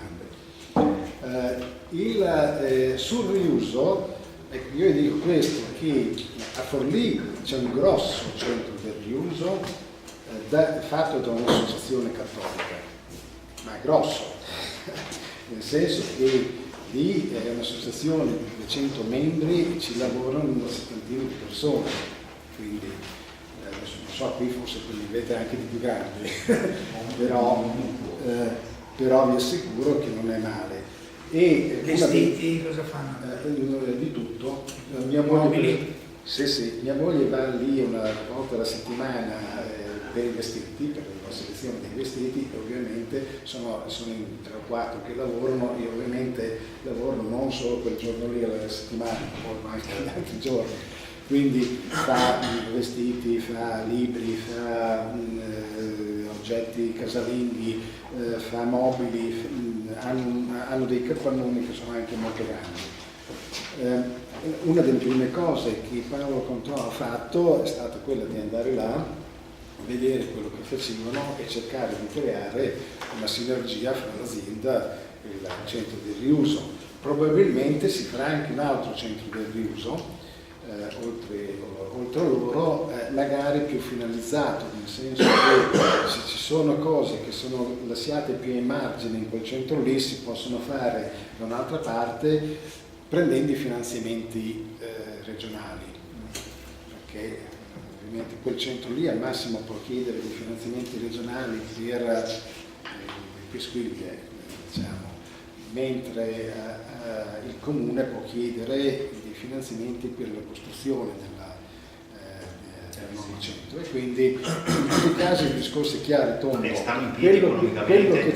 Sì, anzi hanno fatto una costruzione costata 300 milioni là nelle zone terremotate dell'Abruzzo. E parlo nel nostro caso di Veritas, cioè c'è anche una cooperativa di Grillo per esempio che lavora, e abbiamo avuto contatti in precedenza dove gestiva la ricarica di toner, la mobilia usata eccetera, che praticamente Veritas ha tolto completamente l'appalto, fa qualcos'altro però No, ecco. sì. Cioè Io sono so- situazioni talmente strane Sì, che sì. molte No, volte io so che era, dato che questo pallino della gestione industriale, le questioni del riuso, non proprio ai grandi no, quindi ha fatto era fatto degli accordi con associazioni, nel senso che quando qualcuno deve smontare la cantina dice allora telefonate a quell'associazione, poi dopo magari quello che non può essere utilizzato, poi dopo lo portano al centro di raccolta, all'associazione, insomma, qualcosa del genere. Proprio perché dove c'era un'associazione che va avanti per conto suo non c'è niente. Rispetto al fatto di andare, cioè Veritas, io non lo conosco, quindi perdone, so che da quello che capisco è un parallelo di Era, nel senso, forse più piccolo, più piccolo, però sarà una società per azioni con soci privati, soci pubblici di maggioranza. 100% pubblica. 100%? Se è 100% pubblica però la si può manovrare, ci vuole il Comune di Venezia. 100% Dopo gli altri 51. Ah, sì, dal 49 sono gli altri comuni. Allora si tratta semplicemente, allora qui è una questione politica, esclusivamente politica, nel senso che sono i comuni a dover fare la scelta giusta e a dire al proprio gestore di andare nella direzione, perché è già tutta tua. Essendo 51 Venezia, essendo Venezia guidata da Brugnaro che è il centrodestra alla fine. Però questo non è eterno, No, soprattutto potrà continuare ad avere i servizi in house. Sì, certo. Ma per il momento non so. Chi fa da dovresti essere tua? No, fino adesso, Siamo nel fondo. Appunto adesso l'abbiamo dibattuto comunque, però appunto Veritas è 100% pubblica nel stesso caso, eventualmente di Galea, solo che c'è stata una gestione politica, quasi dei comuni che aveva la responsabilità non certo dominante dal punto di vista. Mentre abbiamo preso per esempio il caso di Contarina e Contocchi, invece a terra leghista, zone che invece su questa cosa era stata differenziata per dei motivi vari, piccoli interessi, e anche perché comunque sul tema dell'inserimento dei leghisti, almeno questo là, da quelle parti l'avevano detto perché c'era Sinergo, un isolo in vista. Su questo hanno fatto un'elaborazione proprio per state terre di cave trasformate in discariche come una rutiera, per cui insomma Treviso aveva una sensibilità che ha permesso anche a una guida leghista di fare scelte politiche diciamo più illuminate di quelle che invece una guida politica storicamente di sinistra e anche di sinistra a Venezia non è riuscita a fare. Venezia e provincia, io vengo dalla provincia di Venezia. Gli inceneritori nei centri di sindici, le città che avevano gruppi di giunte di sinistra, gli inceneritori li hanno sempre favoriti, purtroppo non li hanno mai. E questo è il motivo per il quale nel Veneto la destra è meno schierata da questo punto di vista, perché è sempre stata la sinistra purtroppo a favore. Sì, poi aveva detto che a Venezia avevano chiuso l'inceneritore, no, ma in realtà volevo parlare un attimo di Padova, perché è quello che mi interessa di più, visto che adesso ci abito. Appunto, da sempre condivido l'idea che certi servizi vanno gestiti in maniera pubblica a partire dall'acqua, e su quello diciamo anche qualche passaggio ho cercato di farlo. Qui a Padova la situazione direi che è quasi identica per come l'ho capita io di quello che è Forlì, nel senso che sostanzialmente abbiamo il nostro servizio di raccolta dei rifiuti che è affidato a una società che di fatto subappalta per lo più, che di fatto non ha nessuna know-how e tecnologia e conoscenza rispetto alla raccolta dei rifiuti, ma semplicemente il suo business è poi incenerirli, dove fai veramente i soldi, tra l'altro la tariffa controllata, per cui paghiamo uno sproposito, magari rifiuti all'inceneritore, quando per carità non è per forza meglio, però mandare in discarica pagheremo la metà probabilmente per i nostri rifiuti. Quindi questo passaggio va assolutamente fatto. Quello che vorrei un attimo capire meglio è l'aspetto poi diciamo pratico, nel senso che chiaramente quando si tratta di creare una nuova società pubblica, intanto non ho ben capito la scelta di non fare un'azienda speciale di diritto pubblico e fare comunque una SPA che comunque, diciamo, per come ce la siamo sempre raccontata per chi di noi crede nei servizi pubblici, è un di più da un punto di vista della garanzia di quel servizio che siamo a Napoli, che il servizio AFA insomma, è stato passato a una società completamente appunto l'azienda speciale di diritto pubblico, e questo volevo capire. Però l'aspetto pratico, nel senso che fare poi per un comune che comunque i comuni creare una nuova società è sempre un po' un problema legato al fatto di stabilità, le risorse dove le troviamo, e quindi questa cosa è molto spesso.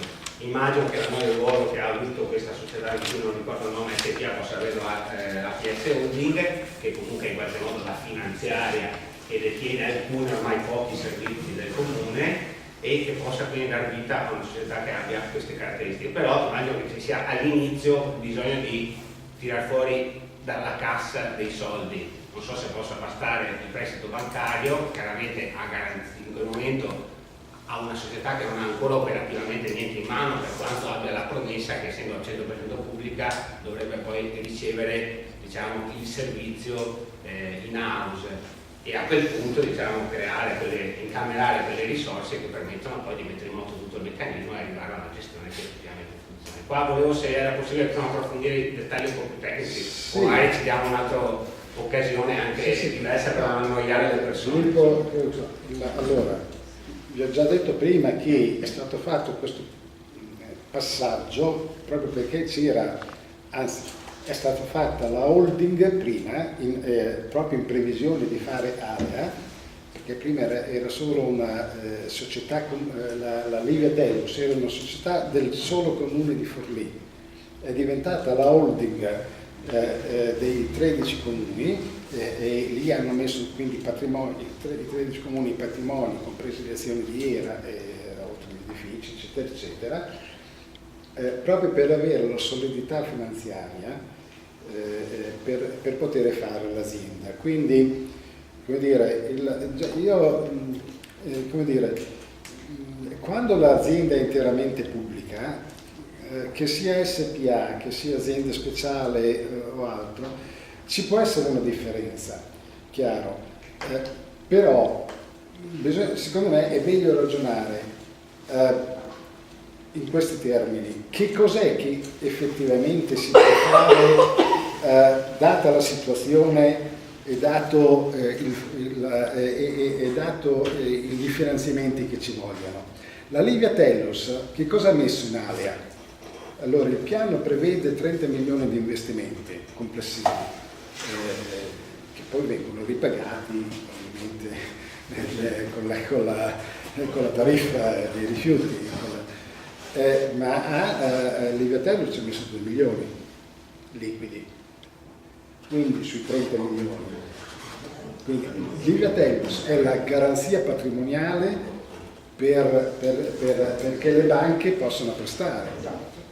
E questo è il punto. Prestano in base anche al patrimonio che fa la garanzia. Certo, certo.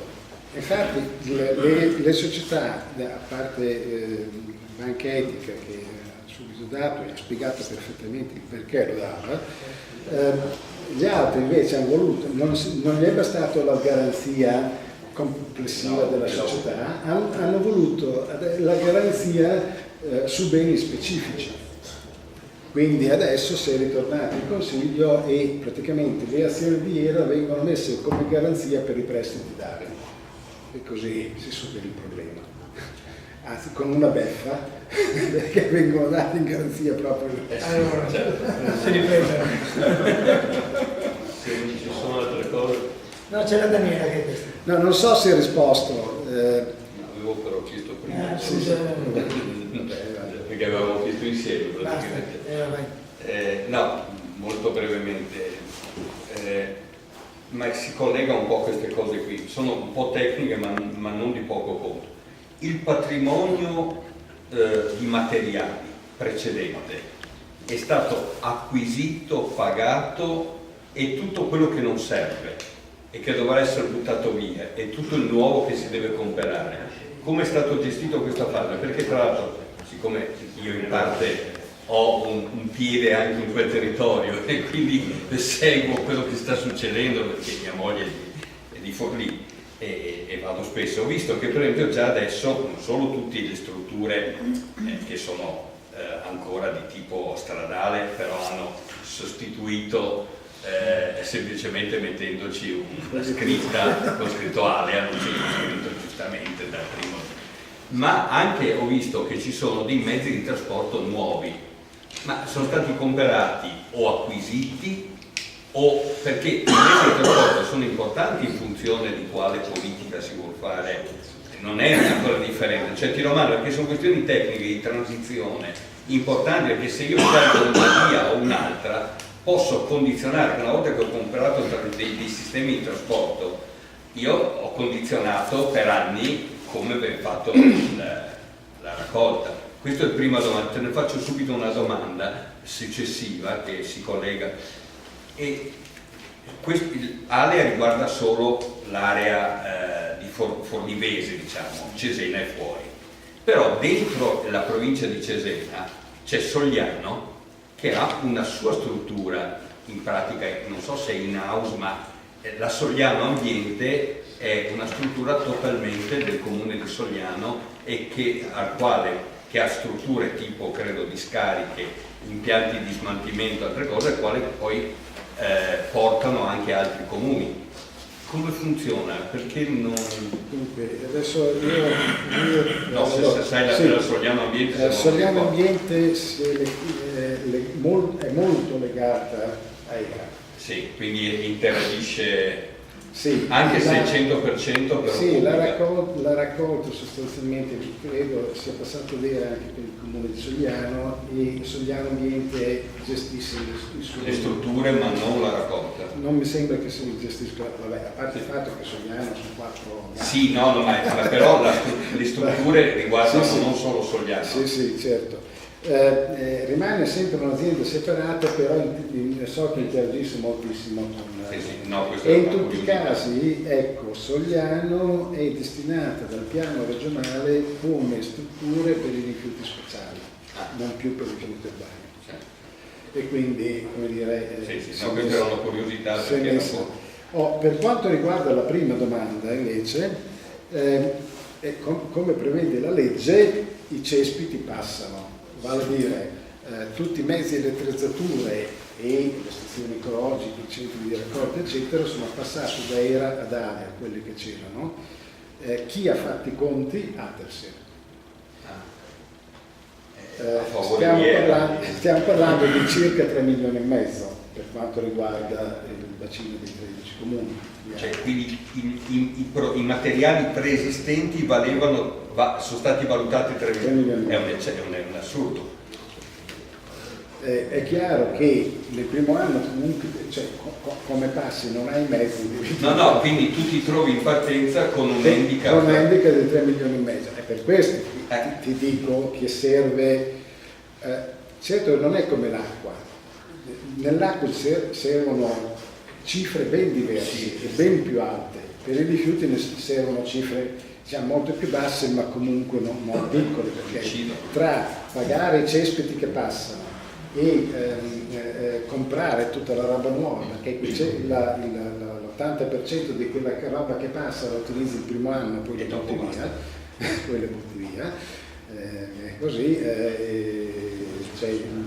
serve una solidità, in qualche modo avere una solidità finanziaria e quindi devi avere una qualche struttura dietro che te lo possa dare, altrimenti è difficile creare proprio dal nuovo una nuova società. Le società pubbliche che gestiscono i propri, quindi in house non sono di per sé la garanzia che tutto va bene.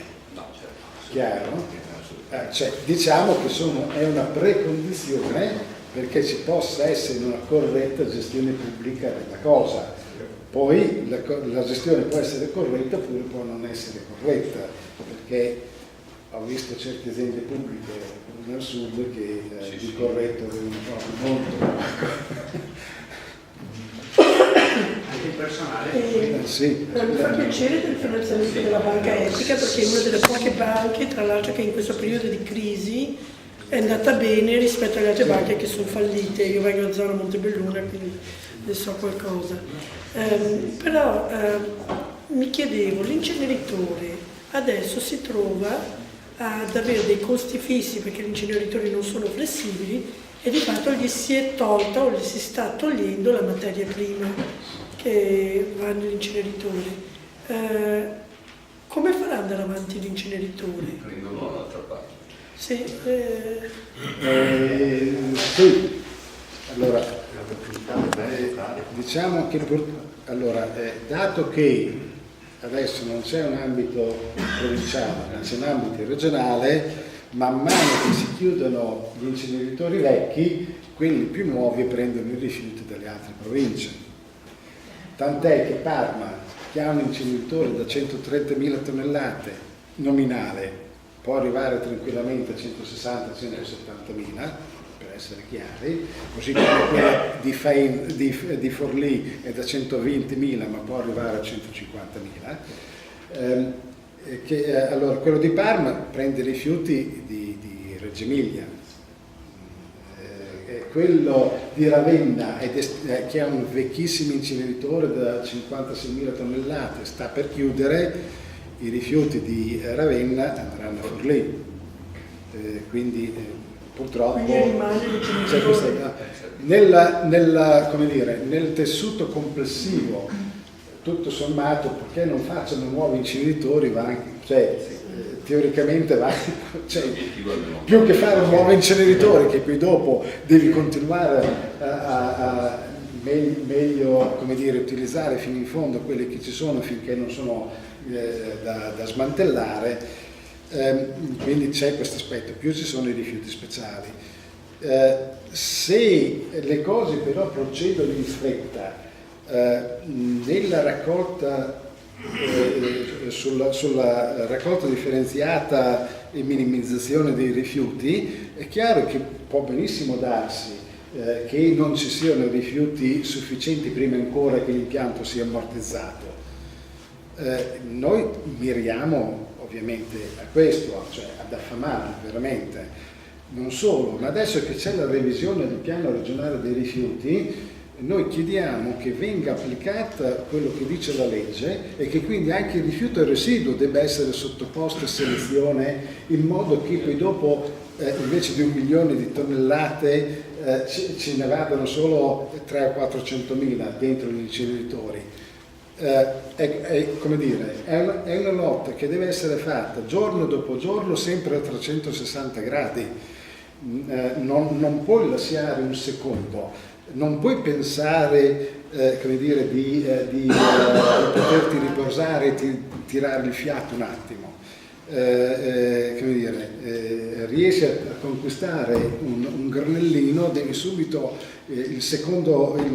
l'istante dopo devi subito pensare alla mossa successiva e che cosa fare per andare avanti. Questo è il modo con cui quindi noi speriamo di arrivare veramente a chiuderlo.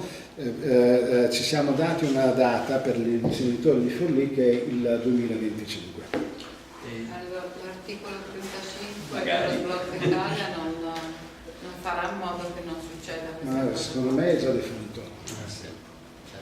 C'era anche il signore. No, io ho detto una cosa, forse un po' parallelo, non è proprio... Sentite, quando intervenite dite il nome così. Era Lino, ho visto un servizio della televisione qualche tempo fa, dove che credo che si svesse, però ho preso per i capelli, però verso la fine, e c'è una catena di supermercati, per dire che il problema è anche a monte. Lì questo si vantavano di dire che c'era rifiuti zero perché avevano i distributori che davano i soldi con un sacchetto di carta e riso, poi tutto vetro come contenitori e metallo. Basta proprio zero rifiuti, cioè vuol dire che bisogna cominciare a ragionare anche di quelle parti. Di dispenser. Non so, ma qua in Italia sacchetti di plastica, baranto, i casini di plastica, lì proprio zero contenitori, uno aveva il suo venditore di vetro, si prendeva roba che Dov'era questo? Dove? Ma io ho preso mica perché credo che si Svezia. Ah, fuori. Non è il Marocco. Ci sono anche da noi, però i Sì. distributori. Chi ha chiesto qui? Secondo chi ha chiesto qui? Chi ha chiesto la parola qui ancora? Prego. Sì, no, allora la situazione con Veritas è un po' complicata. Anthony, diciamo sono sì, no. Anthony Candiello di Marghera. E noi seguiamo ambientalisti vecchia data, quindi seguiamo il tema da moltissimo tempo. E quindi poi Marghera ha tutta una sua complessità che si incrocia un pochino con i rifiuti, perché vabbè, ricordo che vabbè, giusto per fare il contesto, il presidente di Confindustria Venezia è uno che lavora nel settore dei rifiuti e è il proprietario di una società che voleva portare qui 100.000 tonnellate di rifiuti tossici, nocivi, adesso non so come si chiamano, speciali, comunque da tutta Italia. Nella STE erano magazzini, stazioni di stoccaggio, poi trattamento, la Alles, e poi c'era anche l'ipotesi dell'inceneritore industriale SG31, un grosso impianto che si usava ai tempi, che mangiava 100.000 tonnellate l'anno, quindi poi ci siamo dovuti muovere come tutti proprio i comitati e questa cosa si è fermata. Poi sono tornati di nuovo, invece questo è proprio il mondo Veritas per la municipalizzata, che voleva accendere nel 2016 un inceneritore con biomass Sesa e quindi mandato, poi eravamo ai comitati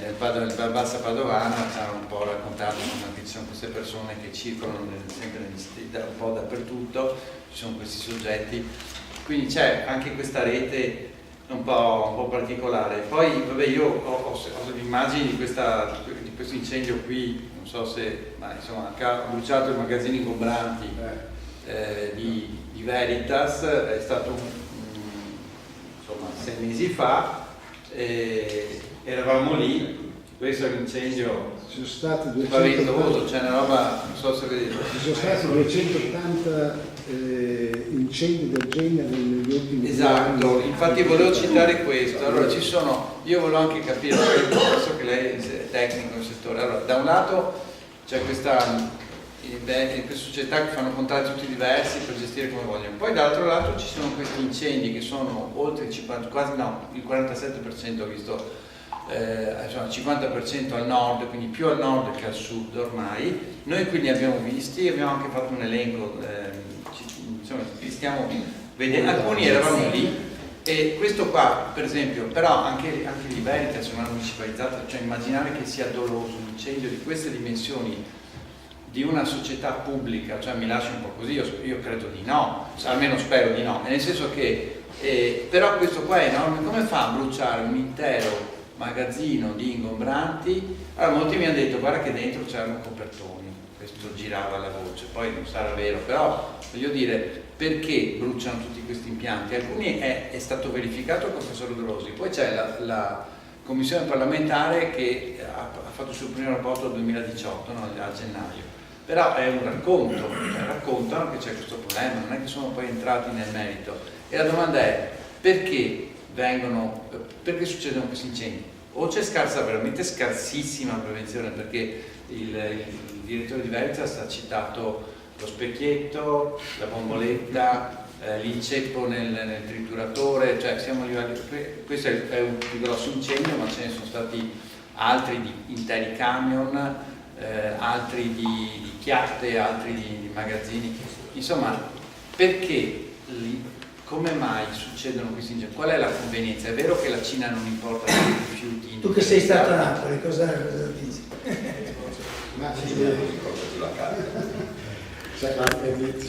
Io non ho una risposta precisa. Ma è possibile che nessuno abbia. Io posso fare delle ipotesi. La prima ipotesi è che molti imprenditori hanno portato avanti progetti di incenerimento e sono stati bloccati dalle nostre lotte. Non è detto che non abbiano acquistato rifiuti, cioè che non abbiano immagazzato rifiuti prima ancora di fare l'impianto, dopodiché rimangono appesi. E che si fa? E questo potrebbe essere una risposta. Perché abbiamo anche la centrale a carbone che brucia il 5% dei rifiuti e poi lascia in realtà rovina anche le caldaie, mi dicono, lascia tutto, Sì, ci mettono dentro PVC. Ecco, sotto questo ragionamento non mi stupirebbe neanche più di tanto che pure un'azienda pubblica possa fare una roba del genere. Non ci metterei la mano nel fuoco, che non è stato semplicemente un incidente, ma che magari può essere un incidente per abusi. sì, per mancanza di Perché poi anche lì è stato lasciato a cadere. anche lì l'incendio era spaventoso, e dopo, come sempre, arriva l'ANPAB, arriva dopo, dice non c'è nulla nell'aria. E certo, capisco, perché tu mi arrivi 3 ore dopo, ormai però era fumo nero. Cioè. Ecco, questa è la prima. La seconda questione è proprio riguardo a Veritas. Noi col gruppo nostro, con Giancarlo, la seconda questione è questa: col gruppo nostro da anni noi cerchiamo di fare le pulci ai contratti che questa municipalizzata, che è più piccola di Era ma comunque molto grossa, fa con tutti i comuni, e li fa tutti diversi, cioè sono contratti spesso molto diversi, spesso tanto che la taglia è differenziata. Quindi sono dei comuni che spendono molto, comuni che spendono poco, in alcuni compreso lo spazzamento fatto in un certo modo, in altri in un altro modo ancora, in altri c'è la raccolta, c'è l'ecocentro, in altri no, in altri c'è il verde, cioè c'è una complessità incredibile a cercare di capire, considerando poi che i piccoli comuni non hanno personale, cioè hanno uno che lo fa magari part-time, che lo fa eccetera, e quindi non è certo in grado di fare un controllo puntuale sulla proposta aziendale. Il risultato qual è? Che qualche comune che magari prova a contrattare ottiene anche un piccolo sconto, gli altri si prendono quello che Veritas si propone, e i contratti hanno anche delle differenze notevolissime, e in generale poi abbiamo visto aumenti comunque anche sul piano economico, 5% di aumenti quando siamo in deflazione, cose di questo tipo. Cioè è una società in questo modo che è difficile sulla quale è difficile fare un controllo, ma lo dico perché le risorse nei comuni non ci sono, c'è questo tipo di problemi. Scusa Giulio, solo all'interno dei 880.000 abitanti che adesso è il bacino di Veritas, alcuni comuni stanno passando al porta a porta, ad esempio il Quarto Latino che adesso sta andando, ce ne sono altri 2 o 3, quindi vuol dire, probabilmente se ci sono delle amministrazioni locali un po' più avanti, nel contesto Veritas riescono anche a fare il salto passando al porta a porta, quindi è proprio una situazione un po' che c'è un alto e un basso. Per capire cosa si può fare. Sì, allora, da noi c'è in parte questa situazione, in parte una situazione diversa. Mi spiego meglio, che il fatto di centralizzare il tutto tende a portare a dire i comuni del tal bacino devono fare tutti la stessa cosa. Ovviamente togliendo il potere ai comuni di fare quello che vogliono fare. Ora, questo qui può essere un bene laddove tutti i comuni decidono di fare il porta a porta, dove invece, soprattutto dove c'era chi fa pagare di più il porta a porta e di meno l'ospedale, perché sposta i costi dall'uno all'altro. Anche qua, credo che sia lo stesso anche qua. Sì, qua è il gioco delle 3 carte. Quindi sono partiti con porta a porta e spesso dopodiché finora comunque grosso modo, almeno dove c'era, i comuni, cioè il comune decideva era, poi i comuni chiedevano dei servizi, contrattavano sostanzialmente, quindi una cosa diversa da comune a comune, anche in remoto. La tendenza però è quella unificare. Io ecco, su questo ovviamente il gestore ci gioca parecchio, più i comuni sono divisi comunque più si gioca. Ora io sono del parere che siano i comuni a dover decidere la loro storia. Dopodiché sono anche del parere che sarebbe molto utile se i comuni si mettessero assieme, come hanno fatto sostanzialmente a Treviso, perché il Priolo come è nato con 13 comuni che hanno deciso di fare qualche cosa, 13-14, no, inizialmente erano 8 che hanno deciso di fare una storia, poi dopo pian piano si sono aggregati gli altri. Non è un qualche cosa di imposto dall'alto, almeno non mi è sembrato questo la loro storia, mi è sembrato una libera aggregazione di comuni, sono diventati 50, compreso il comune di Treviso. Allora forse si tratta di aiutare i comuni più che fare le pulci all'azienda, ma anche di, come dire, di aiutare i comuni ad aggregarsi tra di loro e a fare scelte comuni nella direzione giusta, dando magari anche degli strumenti, se è possibile dare degli strumenti. Ecco, per esempio una cosa che noi stiamo facendo adesso, cosa abbiamo visto, è dato che dobbiamo passare alla tariffa puntuale obbligatoriamente entro 3 anni, abbiamo visto che soprattutto con ERA il passaggio alla tariffa puntuale lo facevano in modo tale da mettere nel casino più totale il comune, in particolare perché voi sapete che la tariffa è parte fissa e parte variabile. Allora la parte fissa è grosso modo sul 40%, 40-50% e la parte è quella sui metri quadri e la parte variabile sulle persone, insomma, adesso parlo in particolare per le utenze domestiche. ERA insiste sul fatto di fare la parte fissa sempre sui metri quadri ma la allarga dal 40 al 70%. Voi capite che è un casino, che ci sono l'utente che abita, perché l'ha ereditata in una casa di 500 metri quadri, si allarga il costo. È così anche su Venezia, è uguale. Allora, mentre invece diciamo, i criteri che fanno altri è lasciare in modo marginale o eliminare per niente o lasciare. Allora noi abbiamo costruito, adesso stiamo finendo di costruire un file di calcolo e di simulazione della tariffa puntuale che mettiamo a disposizione di tutti i comuni, dove ci sono tutte le diverse variabili, per cui vuoi lasciare la parte fissa sui metri quadri? Ok, oppure vuoi toglierla, puoi lasciarla, gliela lasci sul 20%, sul 40%, sul 70%. Ci sono quindi 4 variabili diverse, per cui come dire, tu con le diverse simulazioni puoi vedere, e mettendo dentro i dati di tutti i tuoi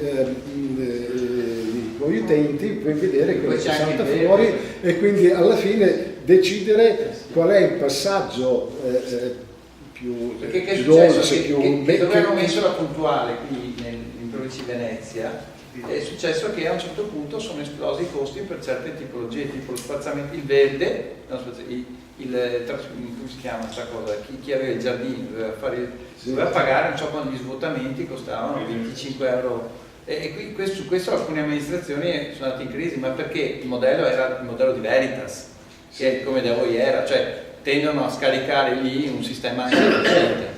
Quando non si può pensare a lei applico la tariffa puntuale, allora domattina la applico, cioè bisogna guardare un attimo prima, bisogna cercare di andare avanti decisi su queste cose, ma vedere anche un attimo prima quali devono essere i diversi passaggi per poter rendere le cose il più accettabile, il più, come dire, indolore possibile per chi deve avere poi dopo degli spazi. Poi quello da pagare è sempre quello, che va distribuito in modo diverso. Il progetto contadino infatti non partono dall'oggi al domani, c'è tutta la parte di informazione alla popolazione e agli investitori, che se no si è destinato a fallire. L'arco regionale già dai dati in cui la raccolta differenziale porta a porta ha un costo superiore rispetto alla raccolta stradale. È logico che dopo i costi si dovranno ripartire sulla questione. Ma non è così proprio. Non è così. Questi sono i dati. No. Attenzione, da dati reali dati dell'acqua. Sì, no, ma attenzione, se tu prendi il costo intero, può darsi che tu abbia, No, io leggo i dati. Se tu prendi i costi di raccolta, esatto. Hai ragione. Se tu prendi l'intero costo del servizio, la cosa può essere diversa.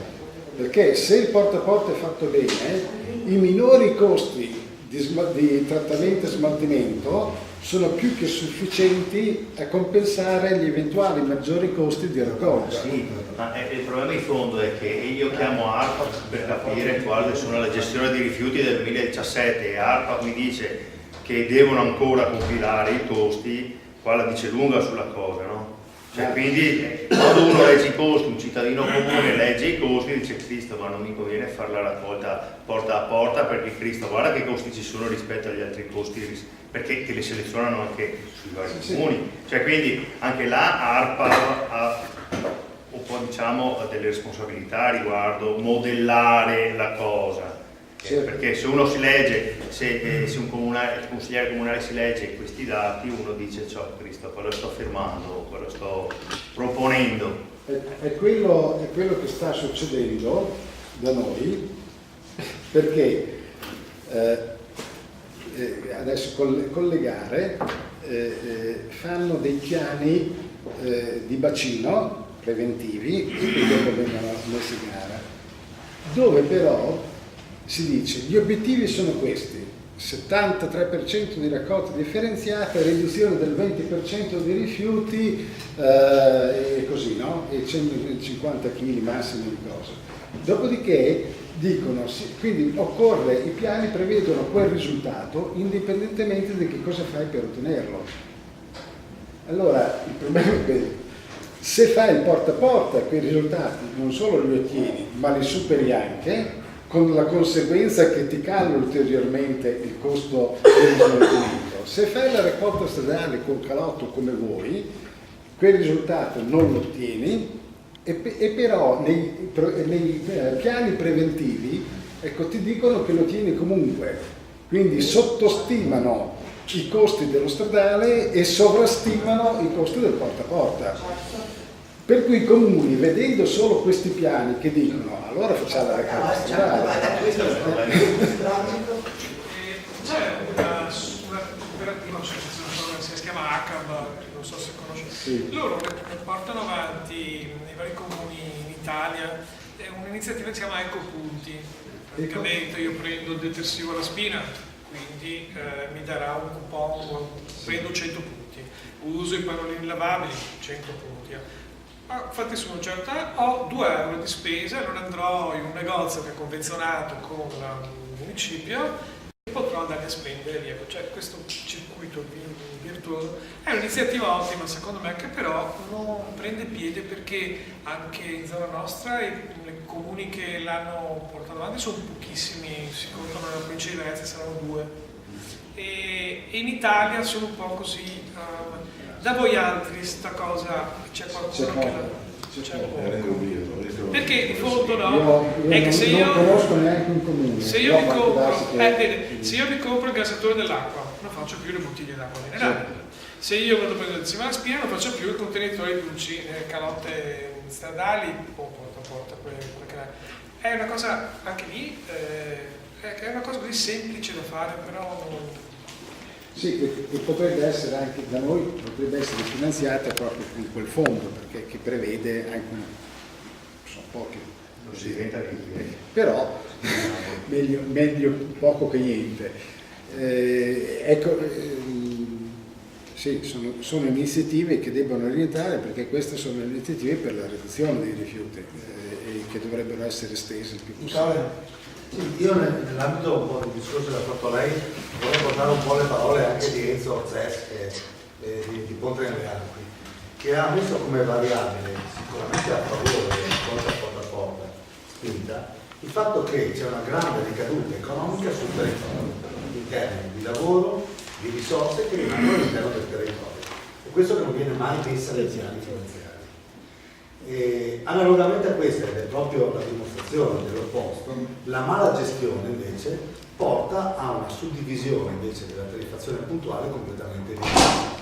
Noi abbiamo avuto nella Bassa Padovana un grande problema di gestione dei rifiuti con il Consorzio Padova 3, che sta facendo ricadere i debiti di bilancio sui cittadini, tant'è che la parte fissa delle nuove tariffazioni della nostra città che entra, proprio per riuscire a saldare questo debito, è del 70%, anzi 73%, e il 27% rimane alla tariffazione puntuale. quindi con una pochissima possibilità di premiare sia i cittadini sia i comuni. Questo è un po' per esemplificare che c'è una scelta politica chiara. Sì, devo dire che quasi che per tutto, almeno inizialmente, la parte variabile legata proprio alla puntualità della tariffa è attorno al 30%. Inizialmente perché, come dire, non sai ancora bene se puoi coprire, dato che il costo comunque lo devi coprire tutto, non sai se riesci a coprire tutto o meno e quindi devi stare un attimo prudente inizialmente.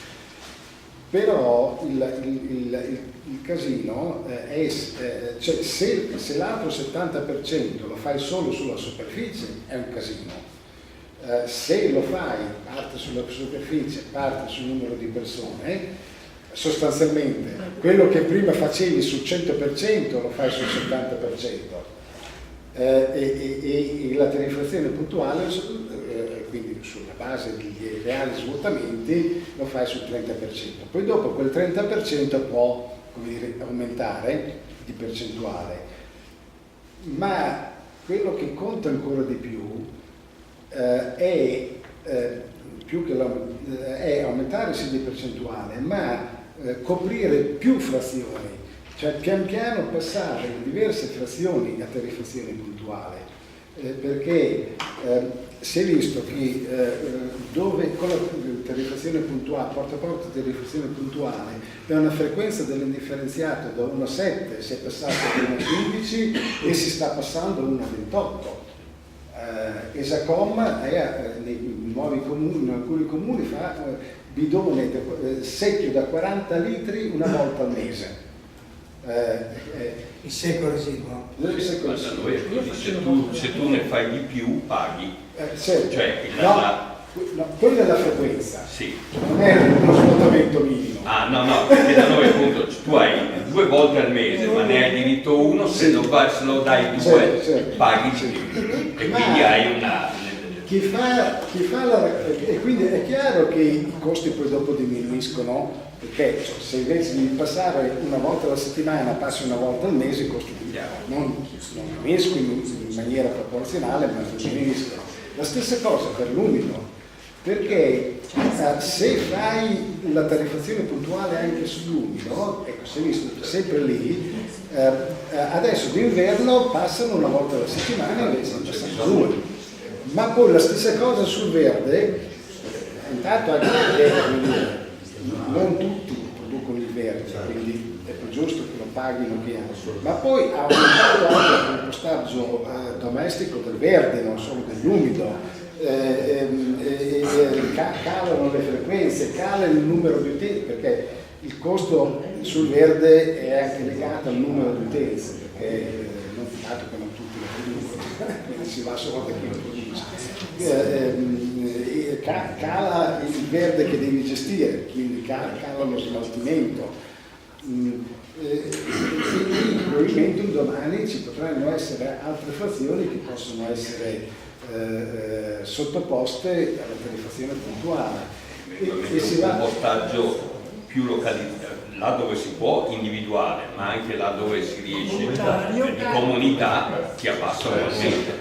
Noi abbiamo un'esperienza di comune che ha fatto il compostaggio di comunità a Berceno, Alta Parmense, è un comune di 2000 abitanti e ha messo fuori, ha messo nel territorio 20 casette, cioè sono contenitori fatti in legno con due scomparti per cose. Scusa un attimo, facciamo un paio di riunioni contemporaneamente? No, è un'esperienza interessante. Berceto, il comune di Berceto, un sindaco totalmente matto, va bene, non dai rifiuti zero, anzi tutt'altro, ma comunque l'ha fatta e va bene. Cioè, quindi 20 casette, quindi ogni casetta per un centinaio di abitanti sostanzialmente, 2 scomparti, si comincia da uno, lì dentro hanno messo anche, si mette dentro l'umido senza il sacchetto, perché il sacchetto non va messo dentro. Neanche quello compostato. Sì, c'è uno che passa a sistemare un po' le cose, a raggiungere il segatura o il trinciato per dare legno alla massa, c'è il tubo di areazione collegato ad una ventola, collegato ad un pannello solare che la fa funzionare, quindi inventato da noi, quindi, da uno dei nostri, insomma. Quindi ci sono queste esperienze che comunque sono interessati in quelle situazioni dove riduci i costi. Posso? Allora, come avete trattato la questione, visto che avete tolto le calotte eccetera, ma la questione dell'abbandono, perché da noi è frequente, a prescindere che è frequente per il fatto comunque fondamentale che un comune ha un tipo di raccolta, un altro comune un'altra, e quindi di conseguenza è frequente. Però giustamente anche l'abbandono, vediamo sui bilanci di Veritas, l'abbandono ha una bella cifra, ci sono tanti zeri sulla questione dell'abbandono. 100.000 euro al mese. Quindi questo è un tema fondamentale, insomma, ecco, perché uno non fa secco ma lo abbandona. Sì, per ERA non ci sono abbandoni e le frazioni differenziate degli altri possonetti sono perfettamente pulite. Sì, dopodiché vai a vedere, non è esattamente così. Ma attenzione, quello che è fuori dai cassonetti che vanno a raccogliere in continuazione non è rifiuto differenziato, sono ingombranti e raccolti separatamente. Però questa è la soluzione. Su questo da noi è successo una cosa interessante. Nell'ultimo periodo tutti gli abbandoni sono state fatte delle ricerche, perché qui abbandono è anche stupido per fortuna, e si sono trovati delle carte, delle cose che hanno permesso di risalire chi ha abbandonato, è stata data la multa. Sì, no, succede di prassi di qua, ci sono tanti casi, succede, ormai è una prassi. E quindi il fatto che più multe dai, più controlli. In alcuni posti è stato anche messo, dove c'erano angoli, dove c'erano abbandoni, una telecamera che prendeva la targa della macchina.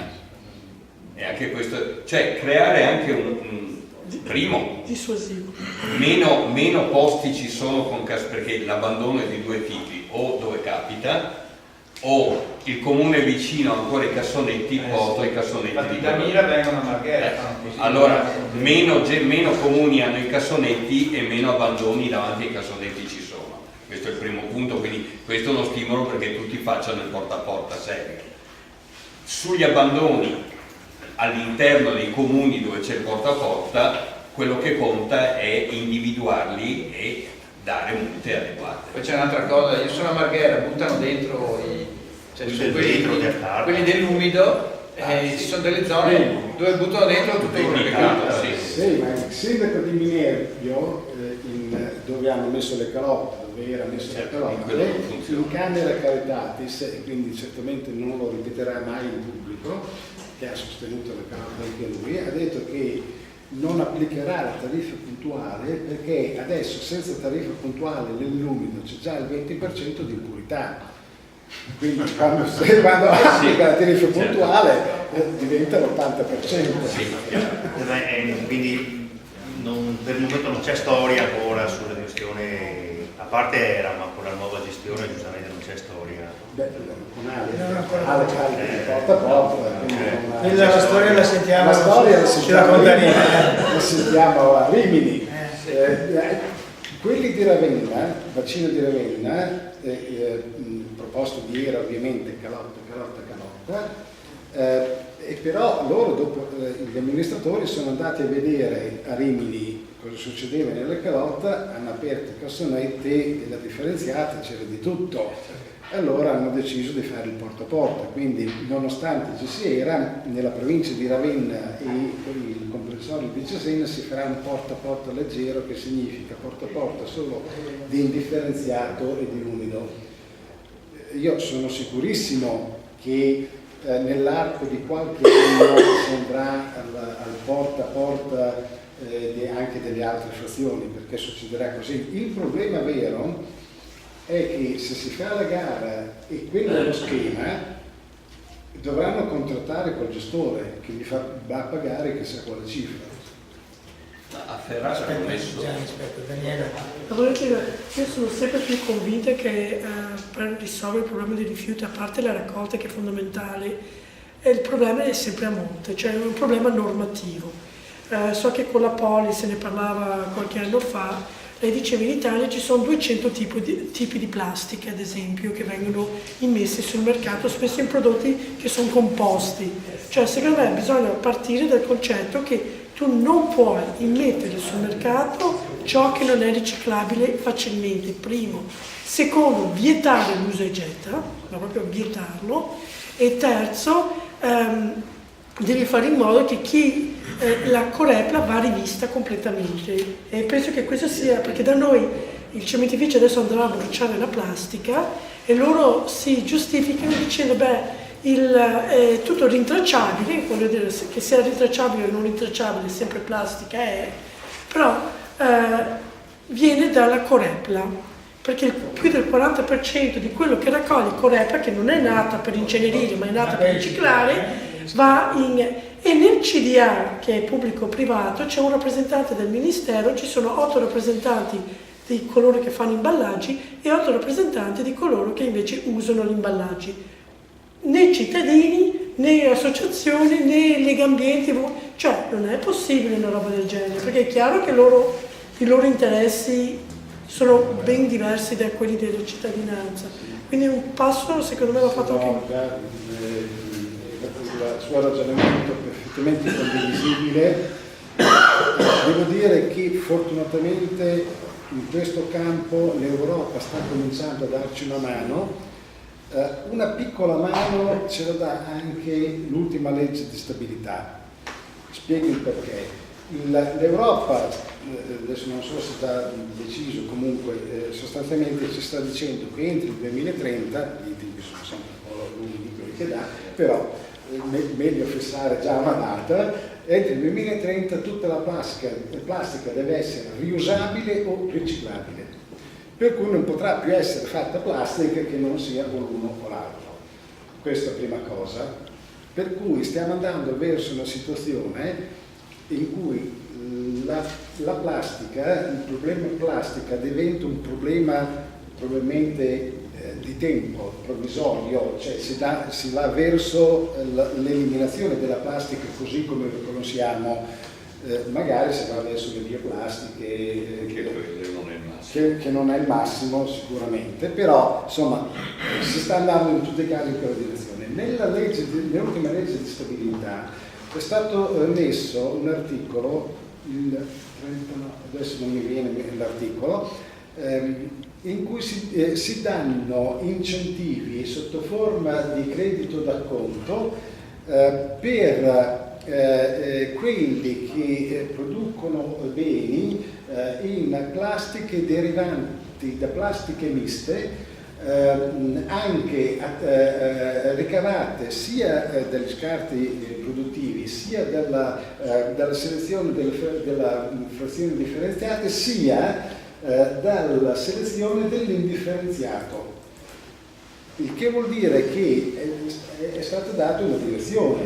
Primo, che le plastiche non vanno più bruciate, e questo ce lo dice anche in un'altra parte della stessa Europa. Secondo, che devono essere tutte riciclabili o riutilizzabili. Terzo, creiamo il mercato anche delle plastiche miste e anche di quelle derivanti dalla selezione dell'indifferenziato, quello che ancora ci rimane. Tant'è che una delle proposte appunto del COSO è che porre a selezione tutto il rifiuto indifferenziato, ve l'avevo già detto, da cui chiaramente si ricavano plastiche miste, e l'altra proposta che facciamo è che la Regione dovrebbe emanare una qualche cosa, una qualche direttiva per dire ai comuni: creiamo il mercato di queste plastiche riciclate, c'è tutta una serie di cose che possono essere fatte con le plastiche riciclate. Mi viene in mente la cosa più banale possibile: quando fai le feste devi mettere le fioriere che possibilmente pesino almeno mezza tonnellata, in modo che non arrivi il camion che passa attraverso la festa. Se invece di farla di cemento, che le fai di plastica lista, dopo che l'hai ricarata, cioè è già una mezza tonnellata. I pellet li fanno già, alcune cassette, sì. E addirittura pavimentazioni per giardini o cose del genere. Già esistono questi con la plastica. Chiaro che lo vediamo sempre in una fase in cui non vediamo un domani più le plastiche. Sì, dovrebbe essere eliminata. Però già la fase di transizione insomma, si può fare questo modo. Nel Padovano esistono un paio di aziende che fanno materiali di plastica mista e riciclata. Sì. Poi, come dire, più riesci a differenziarla e per cui dividi il PET dal sì, sapete che abbiamo un problema con le paline a Venezia, perché c'è l'ipotesi di mettere le paline, cioè le briccole, insomma, quelli per le tasche. E il problema che c'è è che le teredini corrompono il legno e quindi dopo qualche anno vanno sostituite un po', quindi siccome non c'è più la tradizione di gestire questa complessità, c'è l'idea di farle in misto plastica-legno che si pone qualche preoccupazione perché ci potranno trovare 10.000 di questi pali che hanno plastiche sì riciclate magari, però ancora peggio perché non sappiamo se sono plastiche PVC o cosa che poi col tempo rilasciano, quindi ci troveremo la laguna già sovrainquinata con ulteriori... sì, ci può essere. Lì dovrebbe essere vietato perché c'è un problema di corrosione, cioè comunque la plastica riciclata o non riciclata, anche fosse di ottima plastica, si rovina, si degrada, e oggi il problema planetario è che noi abbiamo il mare pieno di microplastica e anche la plastica cosiddetta quella come si chiama? Biodegradabile, fa una quantità enorme di micromateriali di plastica e quindi anche quello, se rilasciato nel mare, buttare un sacchetto di plastica biodegradabile nel mare vuol dire comunque inquinare il mare con questi materiali residui che restano. Poi noi siamo andati a parlare col laboratorio di ricerca che ha fatto delle verifiche su queste, ma intanto loro hanno detto, noi sì, abbiamo lavorato con un campione. Che campione? Un campione che dice, ma è impossibile avere il campione, tutti i campioni della plastica riciclata, perché la plastica riciclata è qualunque per definizione è per definizione impossibile da campionare. E poi loro ovviamente hanno fatto un test così a breve periodi molto brevi, perché dovrei aspettare tipo 10 anni e vedere dove mi rilascia. È ovvio che viene degradato e viene liberato nel mare, e in un ambiente chiuso come la laguna è assurdo. Quindi c'è un problema. Noi siamo tra l'incudine e il martello, perché da una parte, come dire, questo comunque più tende a degradare. È chiaro che anche la plastica riciclata può essere ripresa e riciclata una seconda, terza, quarta volta, sia chiaro. Però siamo tra plastica già usata, ce l'abbiamo già. Cosa è meglio? Come dire, lasciare che questa vaghi e farne dell'altra plastica col petrolio, oppure cercare di riciclare il più possibile? Da usarlo però in ambienti dove questo non è problema. Si tratta di trovare la strada per poterlo utilizzare nel modo migliore. E tutta ma anche la filiera prima o poi degrada. Però poi dopo dobbiamo pronosticare l'uscita da tutto. Sì, qui c'è un problema di cultura, nel senso che allora, la bricola tradizionale comunque viene intanto pitturata, cioè bisogna metterci impregnanti che sono comunque sostanze chimiche, e poi dopo alcuni anni va tirata su, cambiata. E quindi le bricole oggi stanno creando dei problemi, quelle di legno, perché vengono trattate con composti che sono cancerogeni e altri che attualmente sono degli interferenti endocrini, che ci sono degli studi proprio sulla laguna, che stanno alterando completamente la composizione della popolazione della fauna della laguna e non solo, perché sono interferenti endocrini che alterano lo sviluppo sessuale, e questo produce morie e alterazioni anche di tipo importante nelle zone dove ci sono allevamenti vongole, di pesce o altre cose, sta facendo dei disastri enormi. Infatti Questo non c'entra con i rifiuti, ma questo perché bisogna sapere che non è che quella di legno sia, ma non è solo quello, perché sono tutti i pontili, sono tutte le barche, sono tutti i trattamenti che oggi vengono autorizzati e che sono gravissimi perché contengono dei composti che sono interferenti. Questa è una soluzione. Scusate, allora chiudiamo questo incontro. Abbiamo capito che molti temi verranno ripresi nel prossimo del 28 aprile. Abbiamo capito purtroppo che c'è una differenza enorme fra Padova e Forlì e che qui non sono scaduti i rapporti tra comune e ditta. Questo mi pare che è l'elemento negativo che è uscito oggi, non è da poco. Ma certo che ecco, su questo però forse una domanda la possiamo fare. Non è possibile che i comuni individuino per esempio delle inadempienze se io ho dato un certo tipo di per 15 anni, 17 anni, se durante il corso di questi anni verifico come comune delle inadempienze, per esempio io ho proposto degli obiettivi, cosa che ERA non rispetta mai, si può ricorrere per dire ERA non ha mantenuto gli impegni e voglio uscire?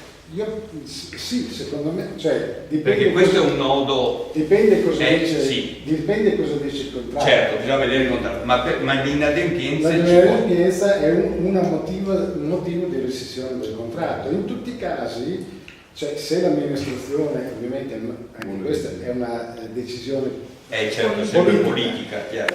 ma io se fossi un sindaco, io cosa farei? Metterei alcuni vigili a guardare giorno dopo giorno, tutti i giorni dell'anno che cosa fa e non gli lascerei passare neanche uno spillo.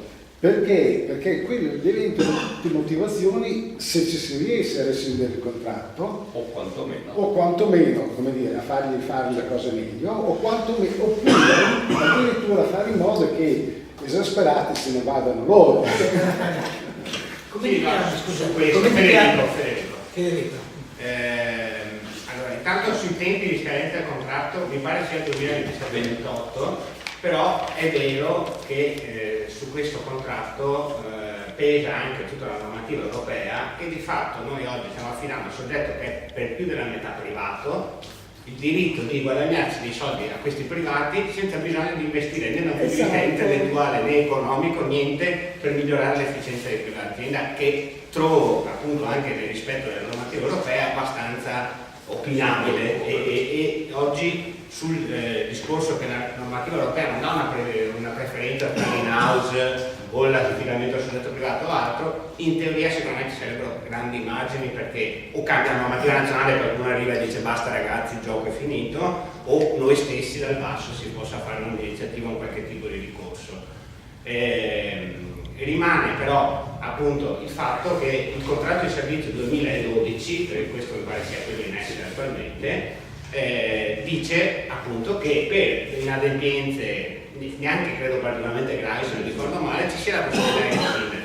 Quindi è chiaro, come diceva adesso lei, che ci sono tutta una serie di sanzioni che tra l'altro il comune può comminare al gestore e che non sono storicamente mai state comminate, per sottolineare l'intreccio perverso che a volte si crea per queste cose, e che invece, parlo perché io sono anche di coalizione civica, ho rapporti anche con l'attuale assessore all'ambiente e anche lei, insomma, con altri abbiamo cercato di portare avanti questi ragionamenti. Forse si metterà in piedi un meccanismo che cercherà di controllare meglio il lavoro, perché se non altro se ci tocca tenersi, almeno che facciano bene il lavoro, perché attualmente a Padova stanno protestando tutti sul livello di gestione della raccolta differenziata. Non basta il controllo, ci vuole anche nero su bianco, cioè deve rimanere traccia nero su bianco di qualsiasi cose che non fanno. Certo, anche perché è assolutamente importante. La sanzione avviene tramite una verbalizzazione, quindi non può che essere così.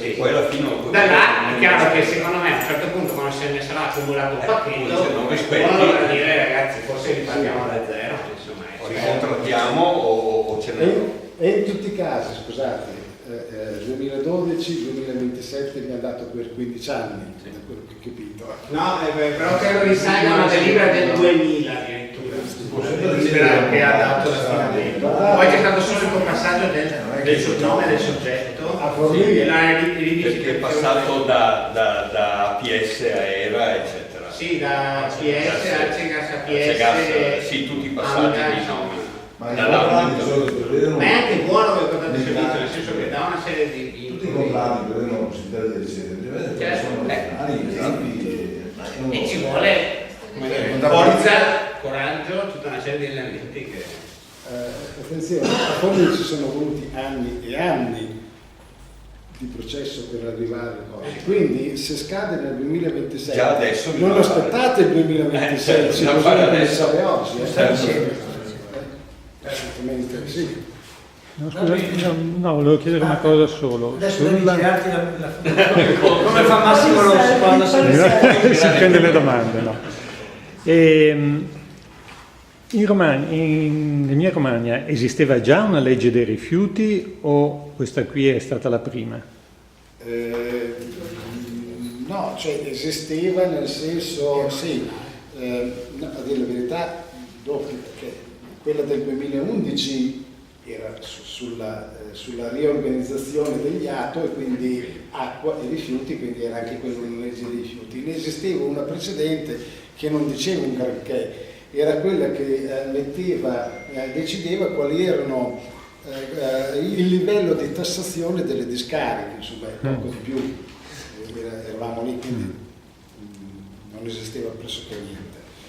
Il fatto che sia stata fatta, tra l'altro i funzionari dicevano ma le regioni non possono deliberare sui rifiuti e quindi questa legge non può essere fatta.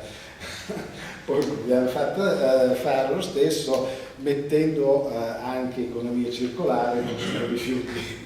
Sì, quindi l'economia circolare ma l'hanno fatta un po' anche in Friuli una cosa del genere, però lì è statuto speciale, può darsi che abbiano anche un po' maggiori autonomie in questo. In tutti i casi il meccanismo premiante che abbiamo messo nella legge regionale è lo stesso che è stato inserito nell'allegato ambientale votato un anno e mezzo fa. Le regioni, adesso anche per legge statale, le regioni possono mettere il meccanismo premiante. Ah sì, quindi non tasse ma prezzi, che però equivale, dopo a seconda come la usi riesci a fare quello che vuoi. Certo. Sì. Va bene, restiamo così. Attenzione, il 28 cerchiamo di fare in maniera che abbia un peso maggiore in città, questo dico. Poi noi andiamo addirittura il 28 aprile, abbiamo saltato una settimana rispetto a quello previsto, per il secondo incontro che sarà con invece Paolo Contò. Paolo Contò, qualcuno di noi l'ha conosciuto personalmente, altri l'hanno sentito nominare.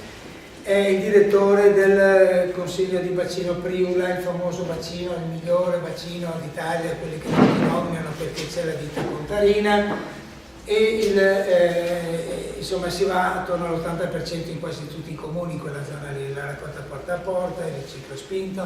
Purtroppo non c'è più in quella zona il centro della Carla Poli del Lago, ma non era comunque legato al Priula, era per conto suo. Dico purtroppo perché la Carla Poli era un'altra di queste persone che avremmo invitato a questo incontro. Qui ci parlerà invece di come funziona un consorzio, quindi non della ditta, non della società, ma non perciò della Contarina, ma del consorzio, perché il tema dei consorzi è sempre all'ordine del giorno, perché la Regione Veneto spinge per cambiare i consorzi, per andare a livello provinciale, invece i comuni spingono per mantenere i consorzi piccoli perché vengono... Insomma c'è una discussione in corso che... Tra l'altro nel frattempo Paolo è diventato anche il direttore, se non sbaglio, di questa nuova società che è nata... Amministratore unico. Amministratore, che è nata a Forlì, ma di questo ci accenderà già a Natale e poi lui ci racconterà anche lui di sfuggita questa cosa. E abbiamo spostato al 28 dal 21 perché il 21 non poteva né Gianni Tamino, che quel giorno l'abbiamo incastrato a fare il coordinatore con con Contò e anche Nicola Longo, che sarà invece il protagonista del terzo incontro, il principale protagonista, non unico, che avviene il 9 giugno.